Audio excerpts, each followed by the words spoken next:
Hey guys, welcome back to the channel. This is story about what if Naruto goes to Uzuhiogakure during Wave Mission Part 1. Before I start, please do support for more amazing content and comments for Part 2.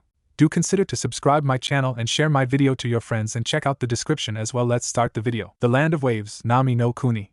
A country once ravaged and milked dry by the tyrant, Gato, was brimming with life. Even in the cool night air of the fall, one could see a country that was truly alive. Many of the residents had packed it in and already went to bed, while others are enjoying the evening with whatever company they could find. Ever since Gato had been removed, the country has been able to bring more clients and tourists from all around the elemental nations to their happy home. The biggest attraction to Wave is the gigantic bridge that connects it to the mainland of Hai no Kuni, Fire Country. This bridge was the hope of the country, and the key to their salvation. Tazuna was the man who built this bridge. He carried the hopes of all his people as he built this landmark, knowing that Gato would do whatever it takes to stop him. Tazuna at times almost lost hope. Along with the people of Wave, however, there was one person who revived their spirits. He gave them hope again. Hope in a brighter tomorrow, and the hope to fight for what you believe in. It was a simple boy, a genin at that helped the people overthrow Gato and take back their county. It was after this boy that the bridge was named after. So all would know about the hero of Wave, the one who saved them all. The one who gave them the ability to hope again, and currently that same boy was sitting on the roof of Tazuna's roof looking up at the night sky. Naruto Uzumaki continued to stare at the night sky with envy. He wished he was star, free and independent, without a care in the world. Just endlessly floating in the never-ending void of space and peace, he sighed tiredly. Something that felt like the 100th time he had done today. Things have not been too kind for the young Uzumaki. Then again, he can't remember a time when things were easy for him. Ever since the boy could utter a word, life had been difficult for him. He was an orphan boy that had no knowledge of who his parents were. Whenever he asked, all he was told was his mother was a whore who wanted nothing to do with him, and his father was a bastard drunk that got himself killed.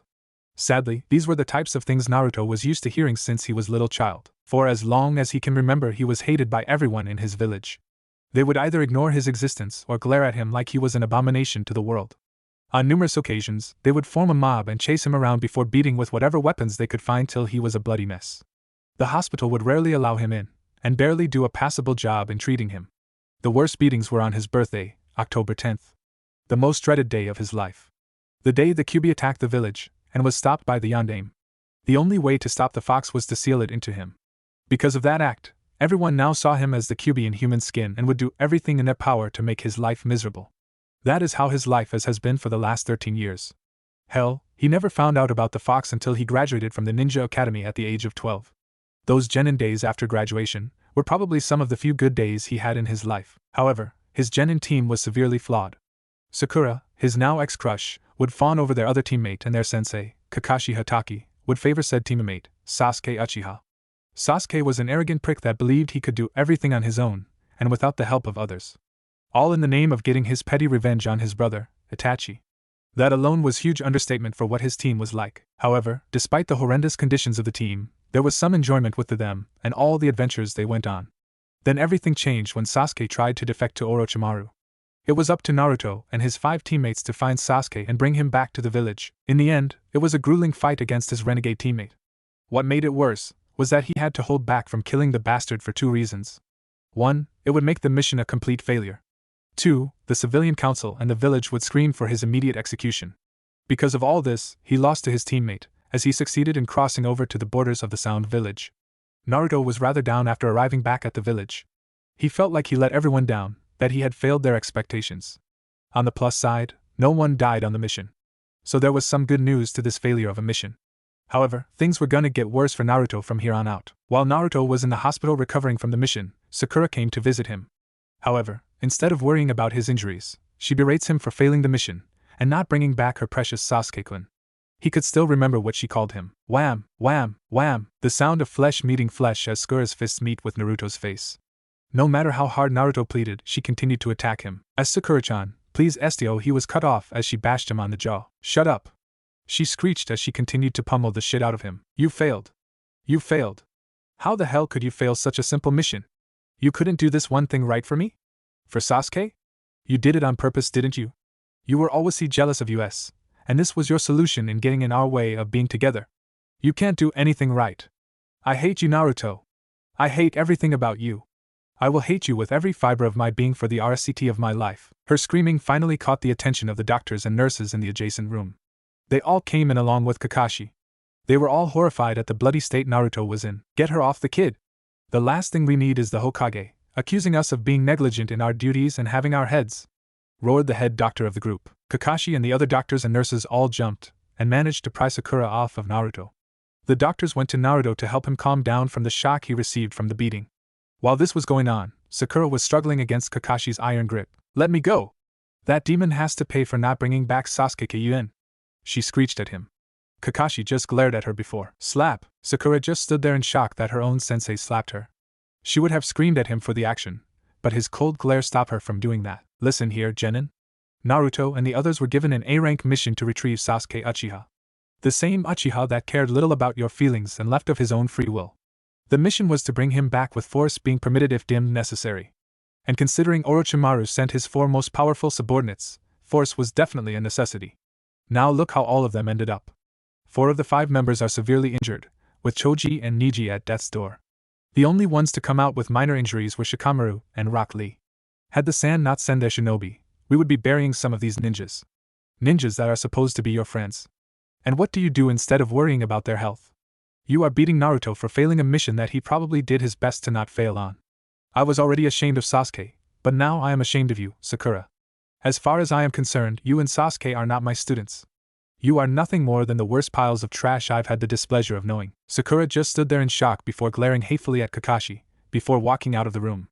However, she stopped at the entrance of the room before sending one last, hateful glare at Naruto. Filthy demon, she says before leaving the room. Normally, this would crush anyone else, but not Naruto.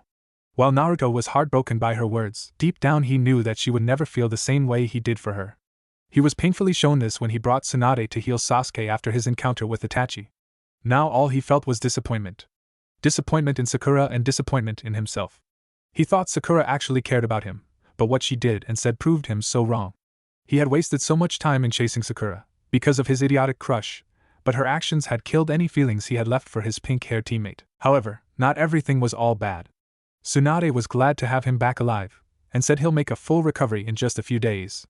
Kakashi had come in and apologized for his negligence as a sensei, and swore he would make it up to him. Naruto tried to insist he did not need to do this, but Kakashi thought otherwise. His first act of repentance was to give Naruto a scroll on nature transformation and manipulation, along with his signature Justu, the Chidori. Naruto was surprised, but graciously accepted the gifts. The next big surprise came in the form of Hinata Hyuga. After the incident with Sakura, Tsunade had decided that Naruto needed to be left alone to recuperate. Hinata had sneaked in order to speak with him. At first, Naruto was scared of Hinata. He wondered if she'll reject him as well like Sakura did for Sasuke. However, he was surprised when she wrapped him in a soft hug, and began to sob on his shoulder. He could hear her say how thankful she was that he was still alive.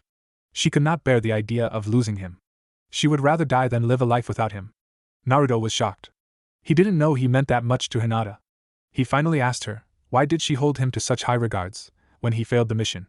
Then Hinata would say words that would forever be engraved to his heart. You mean the world to me, Naruto-kun. I couldn't bear the thought of losing you. A life without you is the same as being dead for me. You are my everything, Naruto-kun. Ever since you saved me from those bullies, I have always looked up to you in admiration.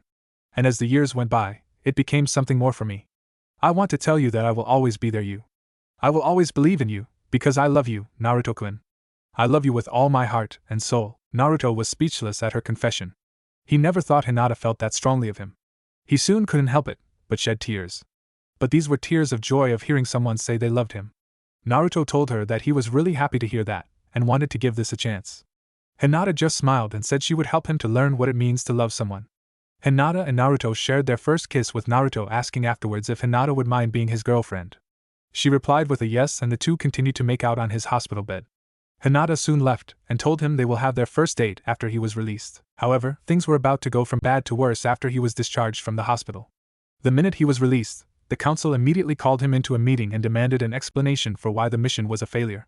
Naruto questioned why they don't just ask Shikamaru, but they retorted that they wanted a worded explanation from every member of the recovery team. So, Naruto explained the mission from his point of view up until his fight with Sasuke. With great reluctance, he explained Sasuke using the curse mark and being forced to use the Kyuubi's chakra. After explaining everything, he hoped to get some recognition for his efforts, and hopefully some pep talk that he tried his best, and maybe next time there'd be some success. Well, did he get it? Nope. Naruto got screwed over once again. The civilian council began cursing his name, and demanding for his execution for failing the mission. Naruto got very pissed off and told them all to shut the hell up. You ungrateful bastards. My team busts our asses to bring your precious little Uchiha back, and this is the thanks I get? You may call me a demon, but I'd rather be a demon than the filthy mongrels right in front of me. Needless to say, none of the council liked that remark and looked like they were about to blow several fuses. Before another shouting match could commence, Tsunade shut both sides up. Tsunade then demanded what the hell this meeting would entail. The old fossils of the Shinobi Council said that since Naruto used the Kyuubi chakra to create a chakra cloak and used excessive force against the Uchiha, the council sees Naruto has become a threat to the village and needs to be taken care of. They all announced that he needs to be punished for his transgressions against the village. They all asked for hands for Naruto to be banished from the village. Tsunade immediately protested that only the Hokage has the power to banish a shinobi, and even then she must have the majority of the council to agree with the Kage's decision. The Shinobi Council all smirked in victory. They explained that after the Kyuubi attack, the council took several powers from the Hokage, including the power to banish a shinobi. They took a vote and it ended in a majority voting for banishment, and that his contract to the Toads be terminated immediately, with Jiraiya forfeiting all rights to train the boy from this day forward. Naruto did not react to the sentencing besides bowing his head. Tsunade was holding back her tears, while the clan heads bowed their heads in shame for failing the boy yet again. The civilian and shinobi councils smirked in victory, until they felt an ungodly ki overflowing the room. They all looked to see Naruto glaring at them hatefully. Many of the civilians began to gain from the pressure, while others were getting nervous, and the Shinobi Council looked unimpressed. That was until the Kyuubi added its own ki, which knocked out the remaining civilians and left the Shinobi Council rather nervous. Before anyone could say anything, Naruto spoke in a bone-chilling voice. So that's it, huh? After everything I gave for this fucking village, this is what I get in return. I have sweat, bleed, and shed tears for this hellhole, and even after all that it's not enough for you bastards? Well, I hope you remember this day, because I swear you will regret this decision. That I promise you, and I always keep my promises. Naruto ends his rant with taking off his headband and slamming it onto the ground before leaving a stunned council in his wake. Naruto was so angry, he just wanted to scream out in rage and agony. However, Naruto held back the tears, because there would be a time and a place for it. Naruto quickly went to the hospital to at least say goodbye to his friends before it was too late. When he arrives, he sees all the rookies, their senseis, and the Sand siblings all together in a recovery lobby catching up. When everyone saw him, they were about to greet him until they saw his face. Naruto gave them all a bittersweet smile, knowing this may be the last time he sees them for a long time. Shikamaru swallowed the dread building up and asked Naruto what happened. Naruto sighed before explaining what happened in the council meeting and how it ended with his banishment. By the time he ended his explanation, everyone had varying reactions. However, the two biggest reactions he saw was anger and sorrow. Everyone wanted to march down there and give the council a piece of their minds, but Naruto stopped them, saying it would do no good. Naruto thanked them for everything. Before walking away, Naruto quickly went to his apartment and gathered what little belongings he had before preparing to walk out before the council tried something. Right as he opened the door, he was confronted with the sad face of Hinata Hyuga with a bag. Hinata explained that the elders wanted to get rid of her, but her father caught wind of this plan and gave her what he could before telling her to leave with Naruto. Naruto did not want Hinata to be on the run with him, but he would be damned if he let those bastard Hyuga elders do something to his Hinata. The two went through a secret passage that he had discovered when he was younger, and were out of the village by the time night had settled in. The two made it to Wave in just 2 days. They soon reunited with Tazuna and his family. Naruto barred right to Tsunami in tears along with Hinata. This surprised the family, but they did their best to comfort the duo. They then explained what happened, and to say they were pissed would be understatement. They were downright furious, and swore they would make that village pay for what they did to their hero. The family decided to give the duo a hero's welcome, which the two were reluctant about, but they enjoyed it, nonetheless. It was there they were surprisingly reunited with the sound ninja, Tayuya. At first Naruto and the girl were at odds with one another, but she explained after Orochimaru left her for dead, there was nothing left for her in Oto. So she dragged herself out before some travelings found her and brought her to Wave for some medical attention. She was recuperated back to full health and decided to make a new life for herself here. Now, after almost a week here, Naruto had no clue what to do next. IWA was out of the question. He had no clue if Kiri's civil war had ended. Suna would not be a good place to stay for the long term since they were allies with the Leaf, and Kumo was definitely out after what happened with Hinata. He sighed. He could always go to Spring, but what then? The Akatsuki was still out there, and there was Orochimaru and Sasuke. So what could he do? He sighed again. I wish someone could give me a sign. He muttered to himself. Suddenly he felt a pull before he disappeared in a plume of smoke along with several other people. When Naruto regained his bearings he looked to see himself, Hinata, Tazuna, Tsunami, Inari, and Tayuya in a blank void. Naruto-kun, where are we? Yeah, Blondie, where the fuck are we? Tayuya asked before being smacked over the head by Tsunami. Language? Tayuya growled, but stayed silent. Naruto and what is this place? Before he could reply, Naruto and the others felt a chill envelope their bodies as if death itself was right next to them. Oh, how they wished they could take that back. A booming voice then spoke to them. I can answer all your questions, mortals. Everyone turned to see something they were not expecting. An ethereal being with red horns, long, white moppy hair. He had a pale purple tint to his skin with black nails. He wore a white kimono with a knife in his hand. He had giant teeth coming out his mouth. The most striking feature were his eyes that were completely black with a yellow iris. Naruto could not believe his luck. Of all the places to end up in, they ended up in his domain. In front of them was the Shinigami, the god of death. They then heard a giggle around the void. Now, Shinkun, don't square the poor kids. I think they have been through enough for one lifetime. There was a flash of light that blinded everyone. When everyone regained their vision, they saw another figure next to the Shinigami. She was a beautiful woman in her early 20s. She silky black flowing down to her back. She wore a long, flowing black kimono with the sleeves detached. On her chest was light red ribbon with a leaf ornament at the center. Her face had a light complexion, but the most stunning thing were her eyes. They were a deep shade of dark blue like the night sky. Everyone wondered who she was, before she began speaking. Hello everyone. My name is Izanami, goddess of life and death. I have come here to speak to all of you. More specifically, I came to speak with young Naruto-kun. This made everyone, including the blonde tense. What could two of the Shinto deities want with Naruto? The reason I wish to speak with him is to offer him a proposition as the last heir of the whirlpools and the last descendant of the prince. Naruto and company continued to stare at the two deities in shock, not knowing what to say. After all, it's not every day you get two important figures from the Shinto pantheon visiting you. However, the question they all had is what did they want, and what did they mean that Naruto is the lost prince of Whirlpool? Naruto wasn't sure what to think, but decided asking was better than staying quiet. Forgive me, Izanami-sama, Shinigami-sami. But can you explain what do you mean by being the heir of Whirlpool or being last descendant of the prince? He asked, genuinely confused about what's going on. The two deities looked at the boy in sadness. Both knowing how much has been stolen and kept away from him, but no more. They will no longer stand by and do nothing. It was time for a change. Before we answer that, Naruto, there is one more person that should be here. The Shinigami then raised his hand towards the blonde and held his open palm towards the boy. Naruto then felt an odd sensation as a red orb came out of his chest. The orb floats toward the death god until he squeezes his hand shut, and the orb suddenly glows brightly, causing the mortals to cover their eyes. When the light died down, the group looked and were completely dumbfounded by what they saw. In the place of the orb was one of the most beautiful women that any of them had ever seen. She was in her early to mid-20s with cream-colored skin, raven hair that went down her waist, and a revealing red kimono dress that showed off her impressive figure and assets. However, the most distinguishing feature of the girl was the black fox ears on top her head, the 3 whisker marks on her cheeks, and her 9 snow-white tails curling all around her. None could utter a word at the new guest with them. State your name, commanded the Shinigami. The woman opened her eyes and revealed her golden, slitted eyes. My name is Yoko Ari, queen of all the Bija. One of the 10 children created by Hagoromo Otsutsuki, the sage of 6 paths. Everyone's eyes bugged out as they heard the vixen's intro. This was the Kyuubi? How? Since when has the Kyuubi been female? Although all the females felt some female pride knowing the most powerful of the tailed beast was a female, Ari noticed the stares and gave a feigned smile. Do you like what you all see? Everyone, especially the guys, gained a healthy blush and did their best to turn heads. Naruto had to turn his eyes away since he felt wrong ogling at another girl, while attempting at being in a relationship with Hinata. Ari saw this and gained a very sly smile. She found Naruto's predicament very adorable and decided to have fun with him and his girlfriend. She slowly walked towards the duo and then took Naruto's chin by her delicate fingers and turned his head so he was looking at her. Is there something wrong, Naruto-kun? She purred seductively. Does my human form not appeal to you? She purred out as she allowed her assets to jiggle in front of her vessel. Naruto could feel his face turn a new shade of red that could give Hinata a run for her money.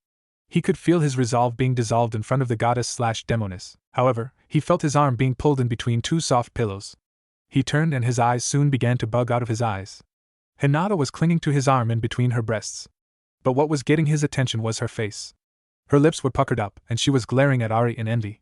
She was already self-conscious of seeing Ari's body, but she would be damned to allow the sexy vixen to take her sunshine from her. Naruto-kun is mine, Ari-sama.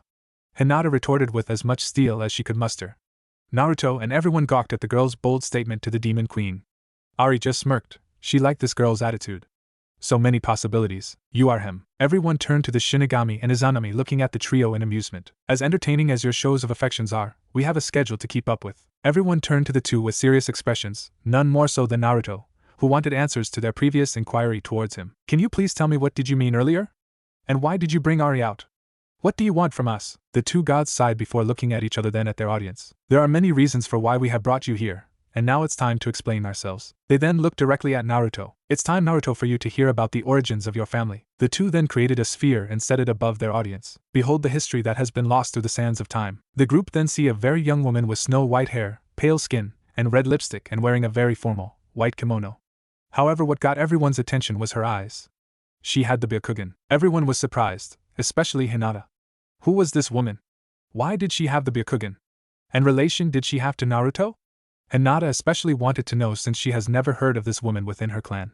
Ari was looking at the woman in fear, knowing exactly who she was. You all must be wondering who this woman is, correct? Everyone, minus Ari, nodded. This is Kagaya Otsutsuki, the mother of all Chakra, and the origin of the Uzumaki, Senju, Uchiha, Hyuga, and the Kagaya clans of the elemental nations. Everyone just gawed, while Ari nodded, knowing this already. Naruto voiced his questions quite verbally. Wait, hold on. Can you please explain this? And also, what did you mean by an Uzumaki clan? I have never heard about them until now. The gods waved their hands to calm the young blonde before pointing at the sphere. Long ago, before the elemental nations were forged, a long and grievous war was brewing by two opposing sides. The fighting had gone on for centuries without a sign of ending, and the very landscape they fought was being corrupted as blood continued to be spilled into the earth. There was only one place that was never touched by the war. A garden created by us. This was meant to be a paradise that only the most worthy would be able to find and enter. At the center of this garden was a tree. This tree was known as the Shinji tree. A tree that we, the very gods themselves, created. This shocked the group as they saw the massive tree. We created it as a gift to humanity. It was meant to be a symbol of our power, and to promote peace for all humans. It was meant to inspire humanity to push beyond their normal limitations and to pass this on to the rest of the world. However, there was one special feature that we included with this tree. Every few years, a very special fruit will begin to bear in the lower parts of the tree near the earth. This fruit was infused with our essence, thus eating it could a regular become a demigod. We decreed a law that no human will ever eat the fruit whenever the tree bears it. For some time this worked, as no human ever tried to eat the fruit, regardless of how bloody the war went. That was until Kagaya appeared. Everyone tensed, knowing something was gonna go bad. Then a young demon named Kagaya came and wanted to end this conflict and unify the lands under rule. She defiled our law and ate the Shinju fruit. When she did, her already demonic abilities were amplified with the divine properties of the fruit, transformed her into something that was both demon and divine, yet neither at the same time. Kagaya gained the Rinna Sharingan from this and became the first person to wield chakra. Everyone became slightly fearful as they saw Third Eye emerge from Kagaya's forehead. They became even more terrified when Kagaya destroyed several armies off the face of the earth with just a wave of her hand. With her new powers, Kagaya ended the war, and for a time she brought peace to the warring nations and the world at large. She was seen as the benevolent rabbit goddess. Everyone, while glad at this turn of the story, knew this time of peace would not last for long. However, for reasons that we are not aware of, she changed. She began to become a corrupted ruler. She let the power get to her head. She believed she should be the sole person with chakra and began imprisoning humanity to steal their life energy. She would have succeeded had her sons, Hagoromo and Hamura Otsutsuki, not chosen to defy her rule. Everyone's jaws dropped at the titanic battle that took place between the Chakra Mother and her sons. The two managed to fight her off, until seeing her sons betray finally made her snap. She fell into a maddening rage of insanity. She absorbed the entirety of the Shinju tree into her own being. She went into a terrifying transformation into a monstrous form that suited her persona as the Devil Rabbit Goddess. Her new form took a nightmare human form with a flower bud on her back, and 10 tails swaying behind her. From then on she became the Jubi, the 10-tailed beast. Everyone stared in fear at the monstrosity. Hinata cuddled to Naruto in fear. Ari stared at the monster Kagaya turned into, having a wave of fear and nostalgia hit her. Her time before becoming a bijou was limited, but there were bits and pieces she still remembered. One was remembering the power that Kagaya oozed out could be felt even in hell. The two brothers fought their mother off for days. The very land they fought her in was split into numerous pieces. The sky cracked and the ocean stormed in wake of their battles. Eventually the brothers succeeding in sealing her in a large planetoid while draining her out, leaving her powerless. The planetoid went up to orbit and became part of the moon. The two absorbed the power into themselves, although Hagoromo took the majority of the Jubi's power into himself. By this point, everyone's jaw couldn't go any further down, and just decided to listen in on where this history lesson was going. As time went on they began to teach the world of Nishu to become a part with the natural energy of the world and use the energy they have within themselves to better understand the world around them along with each other, and most importantly, themselves. Eventually Hamura left to the moon to watch over his mother with a select group of followers. However, he did leave a family of supporters to continue his beliefs. These people would later be known as the Hyuga clan. Hinata's eyes widened. Her clan never told her about this. Hell, her clan never even spoke of Kaguya. She wouldn't be surprised if the so-called elders decided any history that they didn't like be erased so they could keep dominance within the clan. As time goes on, Hagoromo had 2 sons, Indra and Ashura. Indra gained Hagoromo's eyes and incredible intellect. He believed that through power, peace can be achieved. His brother obtained his father's body. This gave him incredible stamina and longevity that could not be matched by anyone. He believed it was through love and understanding that people can come together. When the time came to choose a successor, he believed Ashura should be the heir. However, Indra did not accept this. He felt Ashura stole what was rightfully his birthright. This led to a battle between the two that would continue on with their descendants. Before he died, Hagoromo, getting an idea from Ashura, took the Jubi's power within him and split the power into 10 separate powers. However, he needed sentient beings to truly take the power. So, he summoned 10 demons from hell to do this. One of these 9 was Ari. Thus the Bijou came to being. From 0 tails to 9 tails. His last act was to ask the Bijou to watch over humanity, and wait for the person that would once again bring them together. Wait, what? There were 10 Bijou? They never even heard about a 0 tails even existing. Talk about shock to the system. However, humanity feared the Bijou and treated them as if they were abominations. The constant hatred and rejections corrupted them, and they became the so-called nightmarish monsters that you know today. However, while this was going on, the families of Indra and Ashura continued to fight against one another.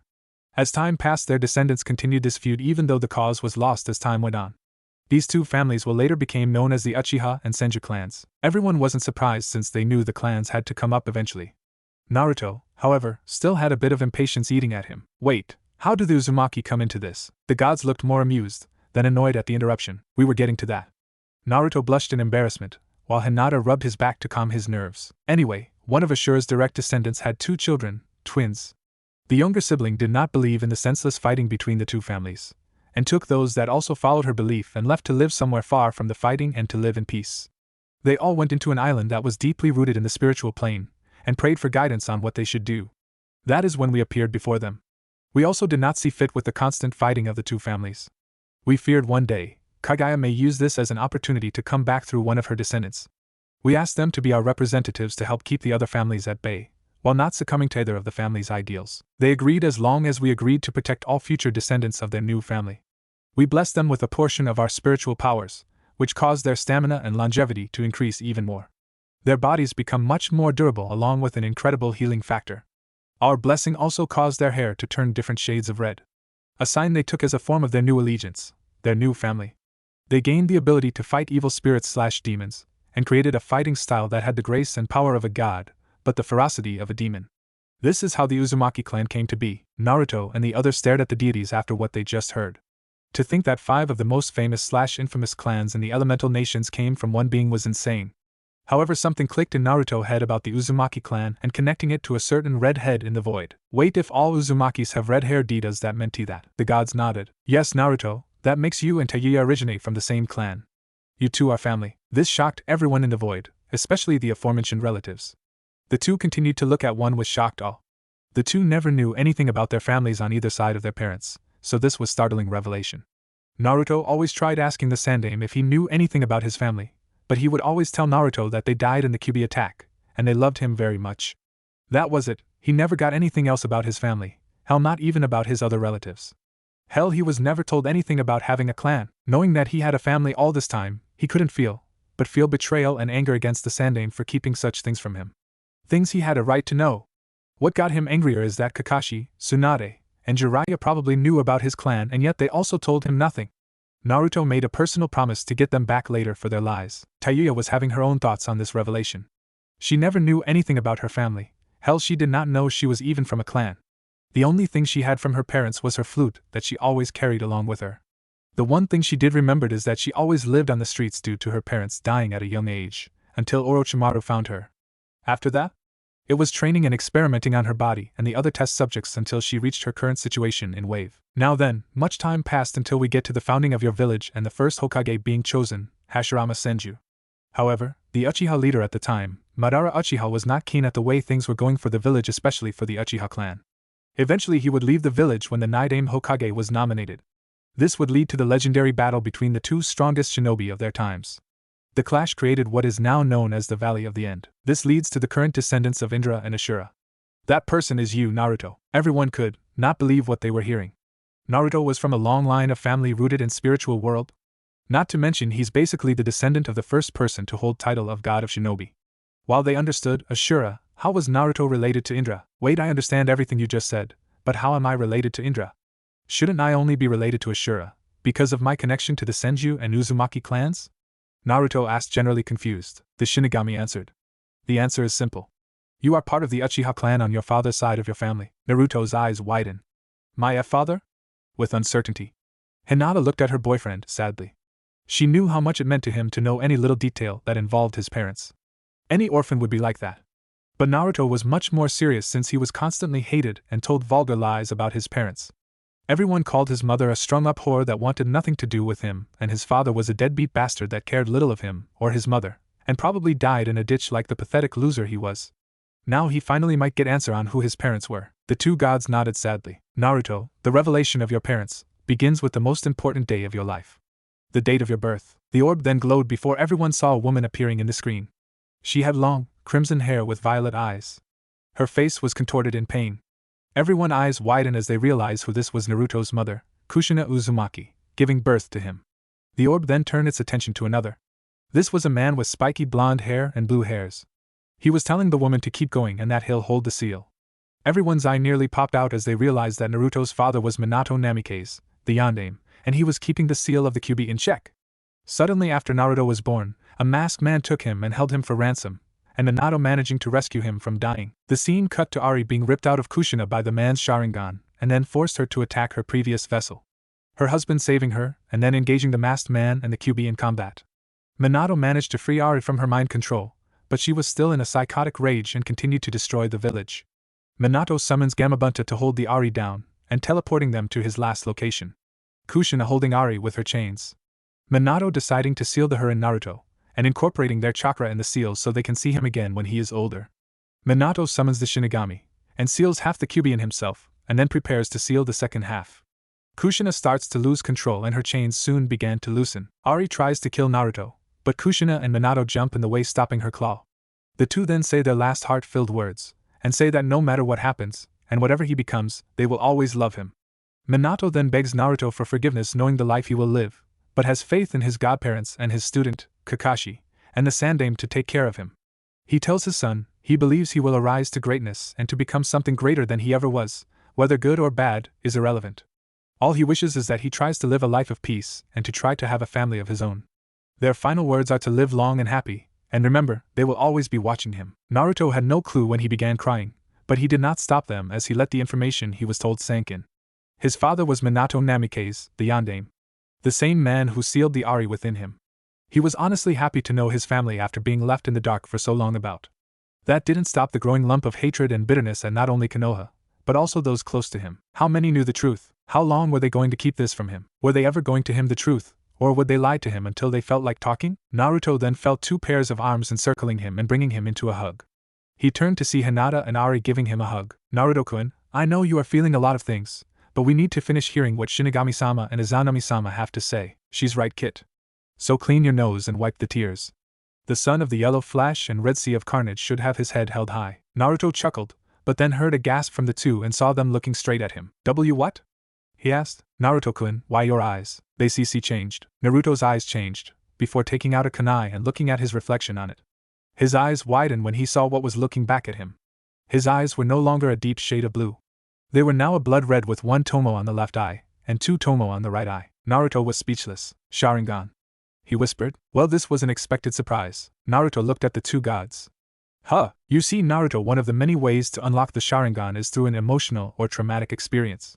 The reaction of seeing your parents and their death must have awakened it. Wait, if that is true, why did it never awaken before? I have been through enough shitty situations up until now. Why is it only waking up now? Naruto asked, generally confused, not noticing Tsunami's glare. Cough, that may be because of me. Naruto turned to Ari, that was sheepishly scratching the back of her head. What do you mean, Ari-chan? Naruto asked curiously. Well, because of me being sealed within you, it's possible that my presence within you suppressed your bloodline from activating. Wait, if that is true, what about my Uzumaki bloodline? Ari shrugged her shoulders. Best guess is that you are the first Jinchuriki to be the child of my previous vessel. So as you developed in your mother's womb, my chakra entered your body, helping in your development, which gave you a much higher chakra capacity even for Uzumaki standards. So your body was more accustomed to my chakra than any other Jinchuriki. Not to mention, how are you gonna activate a bloodline if you don't know you about it? Hell, I didn't even know your father was part Uchiha until now. Naruto thought about this explanation before nodding. Well, I can't exactly blame, considering all the shit you have been through, and you honestly didn't know. So I guess I can let this go for now. Ari smiled in gratitude until Tsunami smacked Naruto upside the head with the frying pan. Oh. What the hell, Tsunami? Only to be smacked again by a growling Tsunami. Language, Naruto. I will not have you corrupt Inari with that foul mouth from either you or Tayuya. Am I clear? She hollered with Naruto frantically nodding while everyone else sweat dropped. Where did she get the frying pan from? Was the only thought the other occupants had. The Shinigami coughed to get the attention back to the matter at hand. Naruto, now the reason we have called you here is to give a warning. A darkness is approaching, one that threatens not only the elemental nations, but the rest of the world. You are the only one that can stop this. Naruto looked at the two gods as if they had gone insane. What could an exiled genin do against a threat that will destroy the elemental nations? No amount of shadow clones and Rasengan spamming will stop them. But I am just a kid with barely any training. What can I achieve on my own? My dear boy, you underestimate the ripples a single person can make to the rest of the world. You have already done many amazing feats for such a young child. Would this be any different for you? You are meant for great things, Naruto Uzumaki Namikaze. And we never said you will be alone. Naruto thought about all the things he has done so far in his career. He inspired a wave to stand up for themselves and to fight for their freedom. He helped Shibuki become the leader of the Waterfall Village. He helped Gaara find a new purpose in life. He got Tsunade out of her depression to become the 5th Hokage. He helped save another country with the mission in Snow/Spring and got Koyuki out of her funk to become the ruler of her people while also dethroning her evil uncle. Finally, he helped save the land of Tea from being controlled by a shady and corrupted family. However, he got confused by her last statement. You forget all the allies you've made all around the elemental nations and you have forgotten about your missing Uzumaki brethren? Everyone's eyes widened. What? Naruto screamed. Indeed, Naruto, your clan still exists, but they have been scattered throughout the elemental nations and have gone into hiding to avoid detection. Many fear if they are found out, they'll be captured and experimented on, or worse yet, turned into breeding machines. We ask this of you, Naruto. Find your missing brethren and rebuild Yuzu to its former glory. Together with the new Yuzu and your allies, you should be prepared for the upcoming darkness. You may have been denied being Hokage, but being Yuzukage sounds much more appealing, wouldn't you say? Naruto stayed silent, considering the words. He was really liking the deal he was being given. Unite his family once again, and fight off whatever this darkness that was approaching. Like the two said, being the best Hokage may be out of his reach, but he can be the best Yuzukage that surpasses all other Kages in all the elemental nations. He looked to see that everyone was waiting for his answer. He could see that they will stand by whatever decision he makes. He turns to the Shinigami and Izanami. I accept your conditions and I swear to revive my clan and homeland to their former glory. Yuzu will rise again and I will be the greatest Kage to ever set foot in the elemental nations. You have my word to Bayo. Everyone smiled at the fire that was in the boy's eyes. Good, now just some last-minute things have to be addressed, Shinigami said as the two gods snapped their fingers and two giant scrolls appeared. The scrolls then floated until they dropped in front of Naruto. Naruto, these two scrolls contain everything that your parents accumulated in their shinobi career. Use them wisely. Naruto nodded before another scroll appeared in front of his line of sight before falling into his hands. That scroll will assist you in training your Sharingan and the Byakugan for your Hyuga girl. Naruto and Hinata nodded in gratitude. The two gods then created two orbs of energy before they entered Naruto's body. Naruto glowed for a bit before it vanished once again. That was a gift from us to you. We hope the power we gave you will come in handy. We have provided a scroll to help you to learn to master the new powers we've granted. Naruto nodded in gratitude. Oh, we almost forgot to tell you that since you are the heir, you would fall under the CRA, so you will need multiple wives to help revive the clan to some extent. Naruto and Hinata blushed crimson red, while Ari giggled pervertedly. But I am dating Hinata now. I don't want to be unfaithful to her. Naruto-kun. Naruto turned to Hinata, that seemed to blush even more. I wouldn't mind sharing you with others, as long as you don't go too crazy. It could be fun to have more than one girl with us. Naruto and the other mortals just stared slack-jawed at what the young Hyuga was implying, and the other two mortal females had a noticeable blush on their faces. Ari just giggled even more, while the gods looked amused. Yay, I'm gonna have a lot of kitlings to spoil for many years. She cheered happily. This caused Naruto and the other females to blush even more, with Tazuna laughing, Inari looking confused, and the gods looked close to bursting a gut from the contained laughter. The Shinigami then summoned a crimson orb and sent it into Ari, who glowed for a few minutes before going back to normal. While she looked the same, Ari could feel something different. She felt complete. She felt whole once again. Hers widened when she realized what the Shinigami had done. He had given her the half that Minato sealed within himself. This means she had both sides of her chakra back and she felt incredible. She was even more powerful than she was when she was first sealed in Mito. This was due in part to her restoring nearly all of her power in her time being sealed in Naruto. Now she felt like she could take on Madara without any trouble, Hell, maybe she could fight an incomplete form of the Jubi. But she knew such a gift comes with a price. Ari. The vixen looked up to the visage of the impassive face of the Shinigami. As a show of good faith, I have given back the power that I took from you. This is a peace offering for your second chance. I am also changing the seal, allowing you to come out when you like and to change the mindscape to whatever you like. Naruto will also get the key to the seal, and it will be up to him when the seal will be unlocked. Ari bowed in gratitude toward the death, since he had no direct obligation to do this for her. However, Ari looked up to the cold visage of the death god. Remember, we are giving you this chance to live in peace. If you try to take advantage of Naruto or his loved ones, know that no power you obtain will protect you from my wrath. Do you understand, Yoko Ari? Ari nodded very quickly, being very scared of the death god at that moment along with the mortals. The gods then turned their attention back to the mortals. Now Naruto, we will be sending some allies to help you along with your journey. They will prove to be powerful allies, but you must show them that their loyalty will not be misplaced. Do you understand? Naruto nodded. Well, Naruto, this is goodbye for now. Good luck, young prince, and remember that the gods and your clansmen will always be with you. There was a flash of light that blinded everyone. When Naruto regained his bearings, everyone was in the living room of Tazuna's house with an extra occupant, Ari. So that was not a dream? Inari asked. Naruto shook his head. No, let's get some sleep and we will figure out everything tomorrow. Everyone nodded and each went to their beds to let their minds digest the information they were given. Naruto and Hinata shared one bed. As he closes his eyes, one thought was on his mind throughout the whole. I'll make you proud, Ka-chan. 2-chan. Yuzu will rise again. Wham! Damn it! Naruto shouted. Again, Kit! Roared Ari. Naruto grunted before getting up again with his Sharingan active, attempting to track the movements of the fox girl. Naruto then created several shadow clones as they all began to encircle the vixen. Ari looked amused, waiting to see which will make the first move. One of the clones made the first move. Right, Zakar! Screamed the clone as he fired arc of lightning from his mouth toward the vixen, who lazily slapped it away as it exploded off to the side and creating a cloud of smoke that covered the area.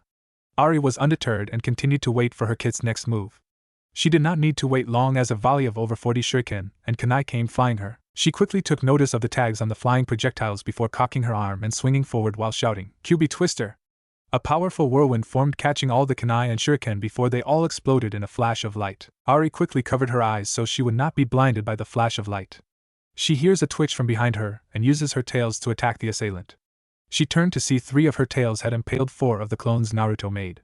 2 more came in from the sides to attack her. The 2 began to engage the vixen in a series of taijutsu, but it was still child's play for the fox to parry, block, and counter each one of the clones' attacks. Ari finally grabbed the 2 by the neck and snapping them, and causing them to pop. Well, Kit, what's next? 3 of the clones raised their arms and created a Rasengan in each of their hands.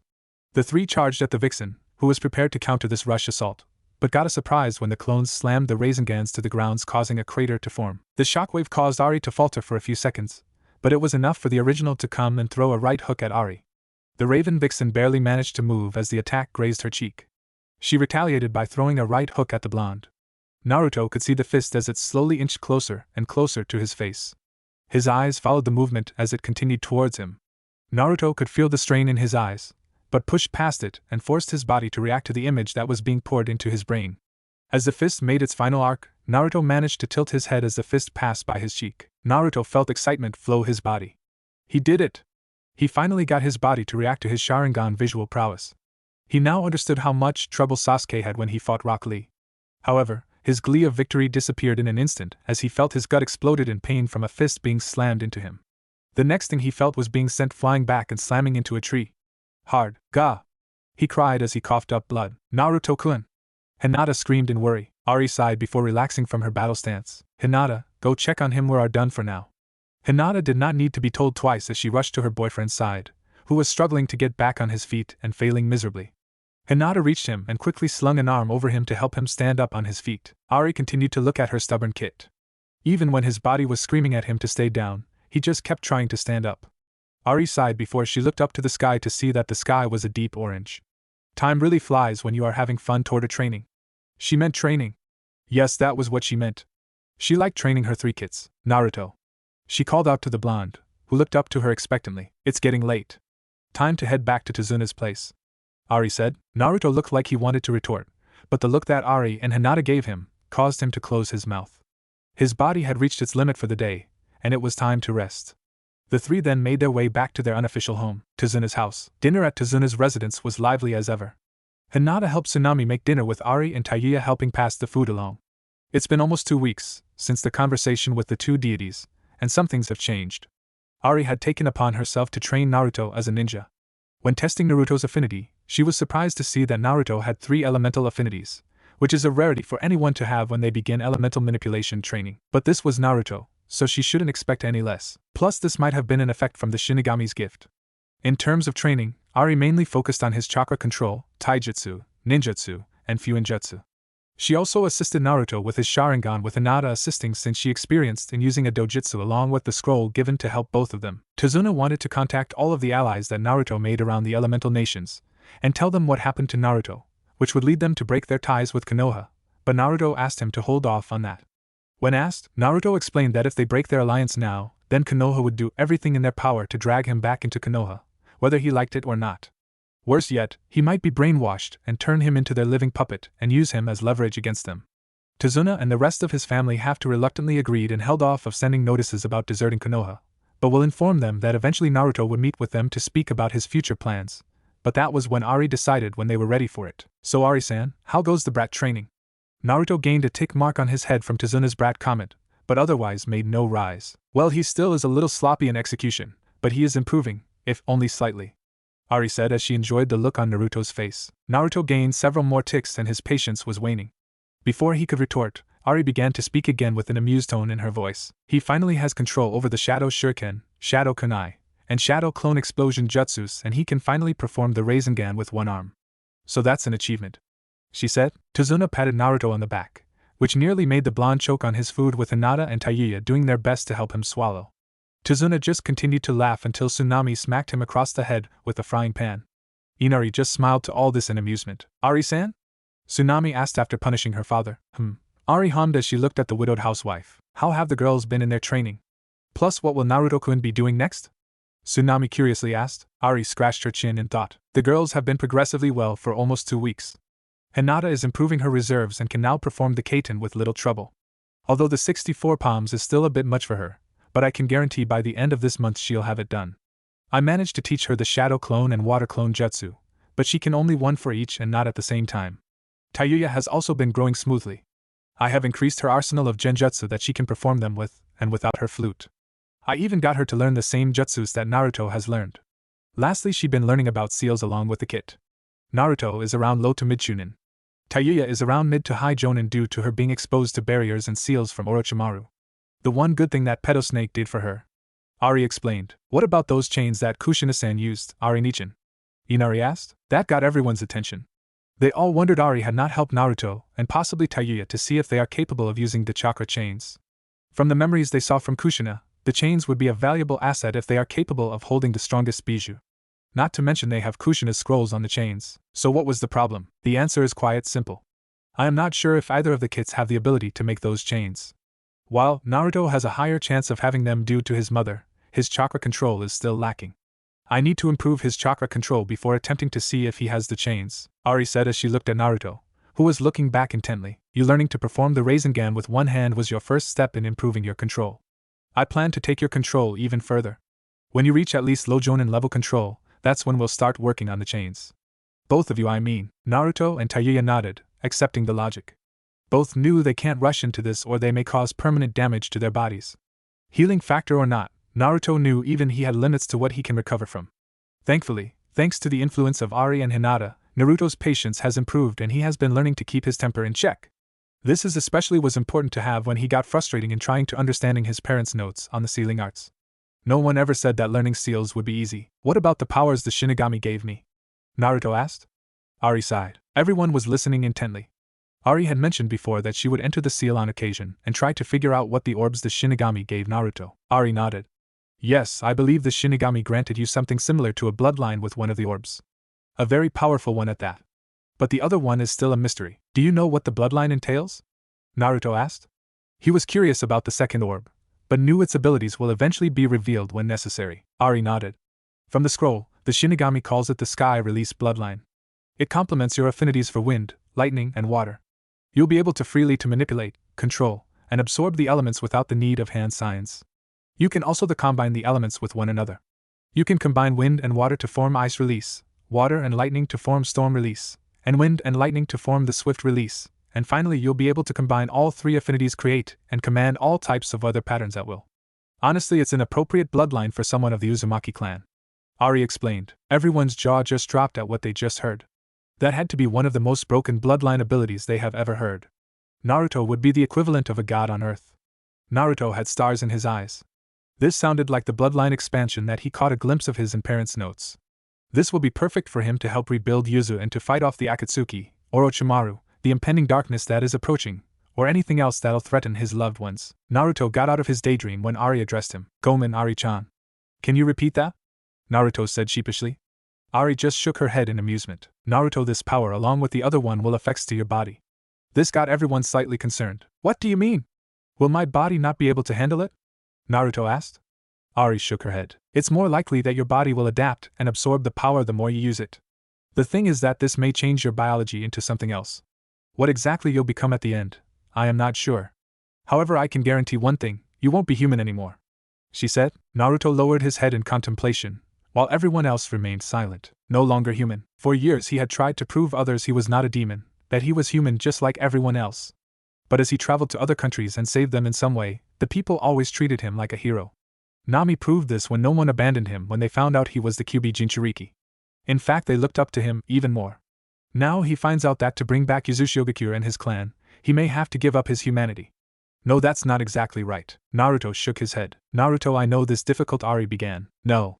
Naruto cut her off. Ari just looked confused. What? She asked. You're wrong, he said. Ari now tilted her head. What do you mean? She asked as Naruto sighed. You say that if I accept these powers that I will become something else. Something that's not human. But answer me, Ari, what do you define as being human? That everyone gained a thoughtful expression. Is it having a mortal body that eventually dies? Is it a being that can wield chakra? A flawed species that is prejudiced to their own kind for the most pathetic of reasons? Ari and everyone else flinched at the last one. Being human can mean a lot of things, and each person has their own reason for following their meaning of that. Zabuza always believed himself to be a demon. A monster with no feelings of love or compassion, and yet he shed tears for the loss of Haku. A demon capable of shedding tears. You are proof as well. You feel guilt and shame for what happened to my parents. That mean that what matters is the heart and soul of a being that defines if a person is still human. No matter what happens, I will remain unchanged. Even if I become a demon or something else, I'll never let go of my principles. Everyone looked at Pride and none more so than Ari. Maybe he'll be the one. Alright, you've won me over. I'll help you master your powers to the best of my abilities. She finally said. So how long will the process take for me to not become human? I think the simplest way to say is that you'll become a Hanyu. Half human and half yokai. She said. This piqued everyone's interest as they have heard of many legends and folktales on yokai. What type of Hanyu? And how long? Naruto asked, generally curious on what type of Hanyu he'll become. I would say fox since I was the demon influencing your growth, but who knows? The power might change you into something else, based on the Shinigami's preference. Although you'll show signs soon enough. As for how long, I will say around 2 to 3 years. Depending on how reckless you are with the powers. Naruto just pouted with all the girls giggling at Naruto's antics. After dinner, Naruto asked Ari and Tazuna to stay behind to talk about something. I want to head to Yuzu tomorrow. Ari looked curious at her vessel. Why? She asked. I want to see my homeland, and we might find some valuable stuff there if we go digging around. He explained. Ari nodded. He was right. There would be plenty of valuable treasures left behind by the Uzumaki clan. Treasures that can help Naruto in rebuilding the village and bring in allies to the village. Alright, I agree with the idea. Plus it'd give us an idea of how long construction will take. Tazuna said. The three went to bed, with Ari going to the guest bedroom and not back into the seal. But for Naruto it was just the beginning. Naruto opens his eyes to find himself in an endless black void. What the hell? Where the hell am I? Hinata? Ari? Anyone? A dark chuckle filled the void. It's good to see you again, Hikari. It's been far too long. The dark voice said. Who are you? Show yourself to me. Naruto shouted to the void. The dark voice simply chuckled even more in amusement. So demanding, Hikari? But if you insist, the dark voice said. Naruto then felt himself be hoisted up into air by the collar. Naruto's eyes widened as he was face to face with an exact duplicate of himself.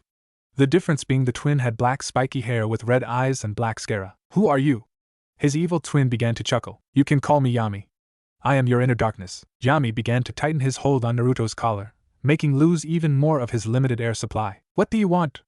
Naruto choked out. Yami's eyes gained a dangerous glint. You have locked me away for so long. I don't appreciate that. I don't know what you're talking. Naruto rasped out. Yami simply chuckled again. All will be revealed in time. But I'll let you go with this warning. Unless you confront your past, then you will never master that power. Naruto's eyes widen. Was he talking about the yokai power? Yami just smiled. Until next time, Hikari. Yami proceeds to snap Naruto's neck. Naruto woke up with a start. He looked out to see that it was still late at night. He turns to see Hinata in her sleeping gown. He sighed. His inner darkness, huh? Confront his past? Why can nothing be simple? His musings were cut when he heard some moaning from Hinata. Naruto-kun more. She moaned out. Naruto blushed, wondering what erotic dream Hinata was having. He gave her peck on lips before going back to sleep. The next morning Naruto had explained the dream to Ari. The Raven Vixen told him to ignore that until after their return from Yuzu. The group got a ship from Tazuna's friends and made their journey to Yuzu. The trip to Yuzu was rather long due to not knowing exactly how to get there even with a map and Ari's memory of how to get there. Hinata would blush as she looked at Naruto. Her erotic dream from last night left her rather heated up. Naruto saw this and would continually tease the girl, getting her a lot more aroused than before, and unaware he was drawing the attention of two of the other females on the boat. Naruto and company decided to take this time to work on some chakra control exercises. This went on for several hours until they finally reached the outskirts of Uzuhiogakure, but were unable to continue to the island of Yuzu. The reason? There were several whirlpools all around the island, completely separating the island from the rest of the world. Everyone was shocked. How the hell were they supposed to get through that? Oh, come on! Can anything be simple for once for us? Well, this is just fan-fucking-tastic. What do we do now? Well, this plan went to the sick rather quickly. Bang! Two people were holding their heads from the pain of being hit once again with a frying pan, courteously of Tsunami. Ari just laughed, and explained that Naruto needed to perform a set of hand signs that open up a path for them to go through. Ari then put one of her tails on Naruto's forehead as she passed the memories of what hand signs he needed to perform. Naruto then walked forward before jumping into the water, but not falling into it by using the water walking technique. He walked up close to the waterfalls, but stopped just far enough that he would not be swept in by the strong tides. He then begins a complex series of hand signs before slamming his hands on the water's surface. Uzumaki Secret Art, Pathway of the Seas Jutsu. At first nothing happened. Everyone, except Ari, wondered if Naruto did something wrong. That was until the water began to quake and the surrounding area began to churn. Then, to the amazement of everyone's eyes, the whirlpools began to disappear, until they vanished as if they were never there. Everyone just gobsmacked at the scene, before Ari told them they shouldn't wait too long and should quickly sail into Yuzu. It only took 15 minutes to get to the shores of Uzuhiogakure. When they landed, they could see that the sand and vegetation was still growing and flourishing, as if time stopped and nothing had touched the land. Well, except for the several skeletons and remains that can be seen scattered across the sand. The group then began walking until they reached the withered gates that led to the entrance of the village. Everyone had trepidation about entering, especially Naruto and Tayuya, but they did not know what to expect. As the group entered the gates, the sight they saw was rather disheartening. The village was in complete ruins. Buildings had crumpled long ago with vegetation taking over. Many sections of the village had sunk into the sea due to time. However, the surprise was that there were no bodies anywhere. Which made no sense. There should be several remains of the countless lives lost when Yuzu was ransacked. The several craters and remains of scorch marks proved there was a battle here, so where the hell were the bodies? Ari then explained that many of the Uzumaki clan probably activated a special seal that destroyed their bodies so one could have their secrets, while also taking their enemies with them. Ari then instructed Naruto to make as many clones as possible along with Tayuya and to spread throughout the village and collect every valuable item that they could find. The group began looking around, marveling that many of the buildings that still remained slightly intact. They soon reached a large building that was similar to the Hokage Tower. Once they reached inside to find the place barely standing with holes all over the building and most of the roof had collapsed long ago. The group looks around trying to find anything that was worthwhile. Naruto separated from the group as he was drawn to a flight of stairs that was barely being kept together. He quickly went up the stairs before walking down a hallway until he reaches a room. Naruto enters a room that's very similar to the Hokage office.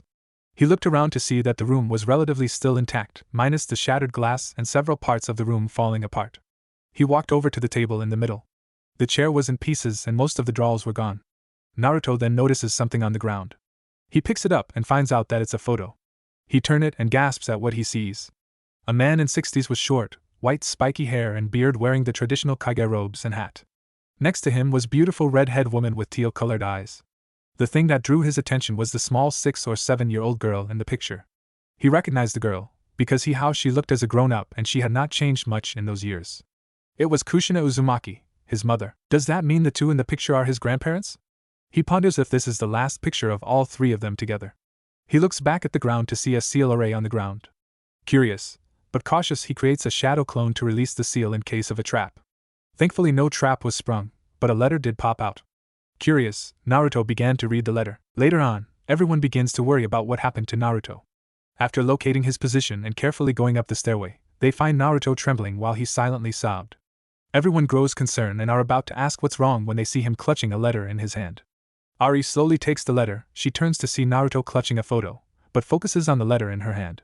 She looks up to everyone and they all nod, and Ari soon begins to read it. If you are reading this, then it means Yuzu has more than likely fallen to our enemies. We have all fought valiantly, but it seems our time has come. This war has cost the lives of many in the battlefield and in my home. So many of my brothers and sister I've had to bury, including my own wife. The only source of comfort I have is that my beloved daughter escaped the chaos. I pray that Mito will guide her with the time she has left and the burden she'll soon carry. Kushina, my daughter, you were always my pride and joy. Yuzu may fall today, but Yuzu is not a place, but its people. Our brethren will scatter, but I know you will bring them back together. You are the future and our salvation, along with any children you may have. Good luck, my daughter, and never let the Uzumaki die with you. Love always, your father, Garp Uzumaki. Everyone had tears in their eyes as all the girls all tried to console Naruto until they felt something was off. Power was emanating from Naruto as he was soon enveloped in a black aura as blue lightning began dancing around him. Naruto had never felt so angry before. His family, his clan, his people. Everything that was rightly his was stolen from him. Naruto gave off a roar of rage and anguish. Lightning exploded off his body as he released a beam of energy into the sky. When everyone regained their bearings, they looked towards Naruto and were shocked at what they were seeing. Naruto was hunched over, but the changes to his physical appearance were very apparent. His nails had become sharp like claws, his hair had become wild and untamed with silver highlights, his birthmarks had become much dark in appearance, several parts of his body was covered in black markings. His eyes were slitted and glowed a menacing blue as lightning flew out of his eyes, and his teeth became sharp as his fangs protruded from his lips.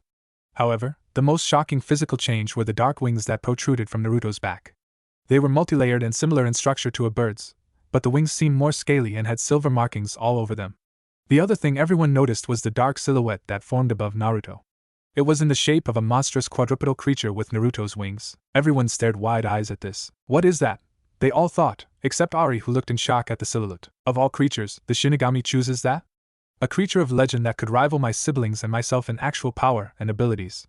I don't know if I should be relieved or worried at the power that'll be in Naruto's disposal. Ari thought in awe and some arousal. Naruto continued to glare at the ground, feeling more anger than he ever had before. He had noticed the differences to his body, but paid them little attention. Congratulations, Hikari. You've unlocked a portion of the dragon power within you. But make no mistake, until you face me, you'll never master this power fully. Yami, Naruto said to him. Naruto paid little mind to Yami's rambling for the moment.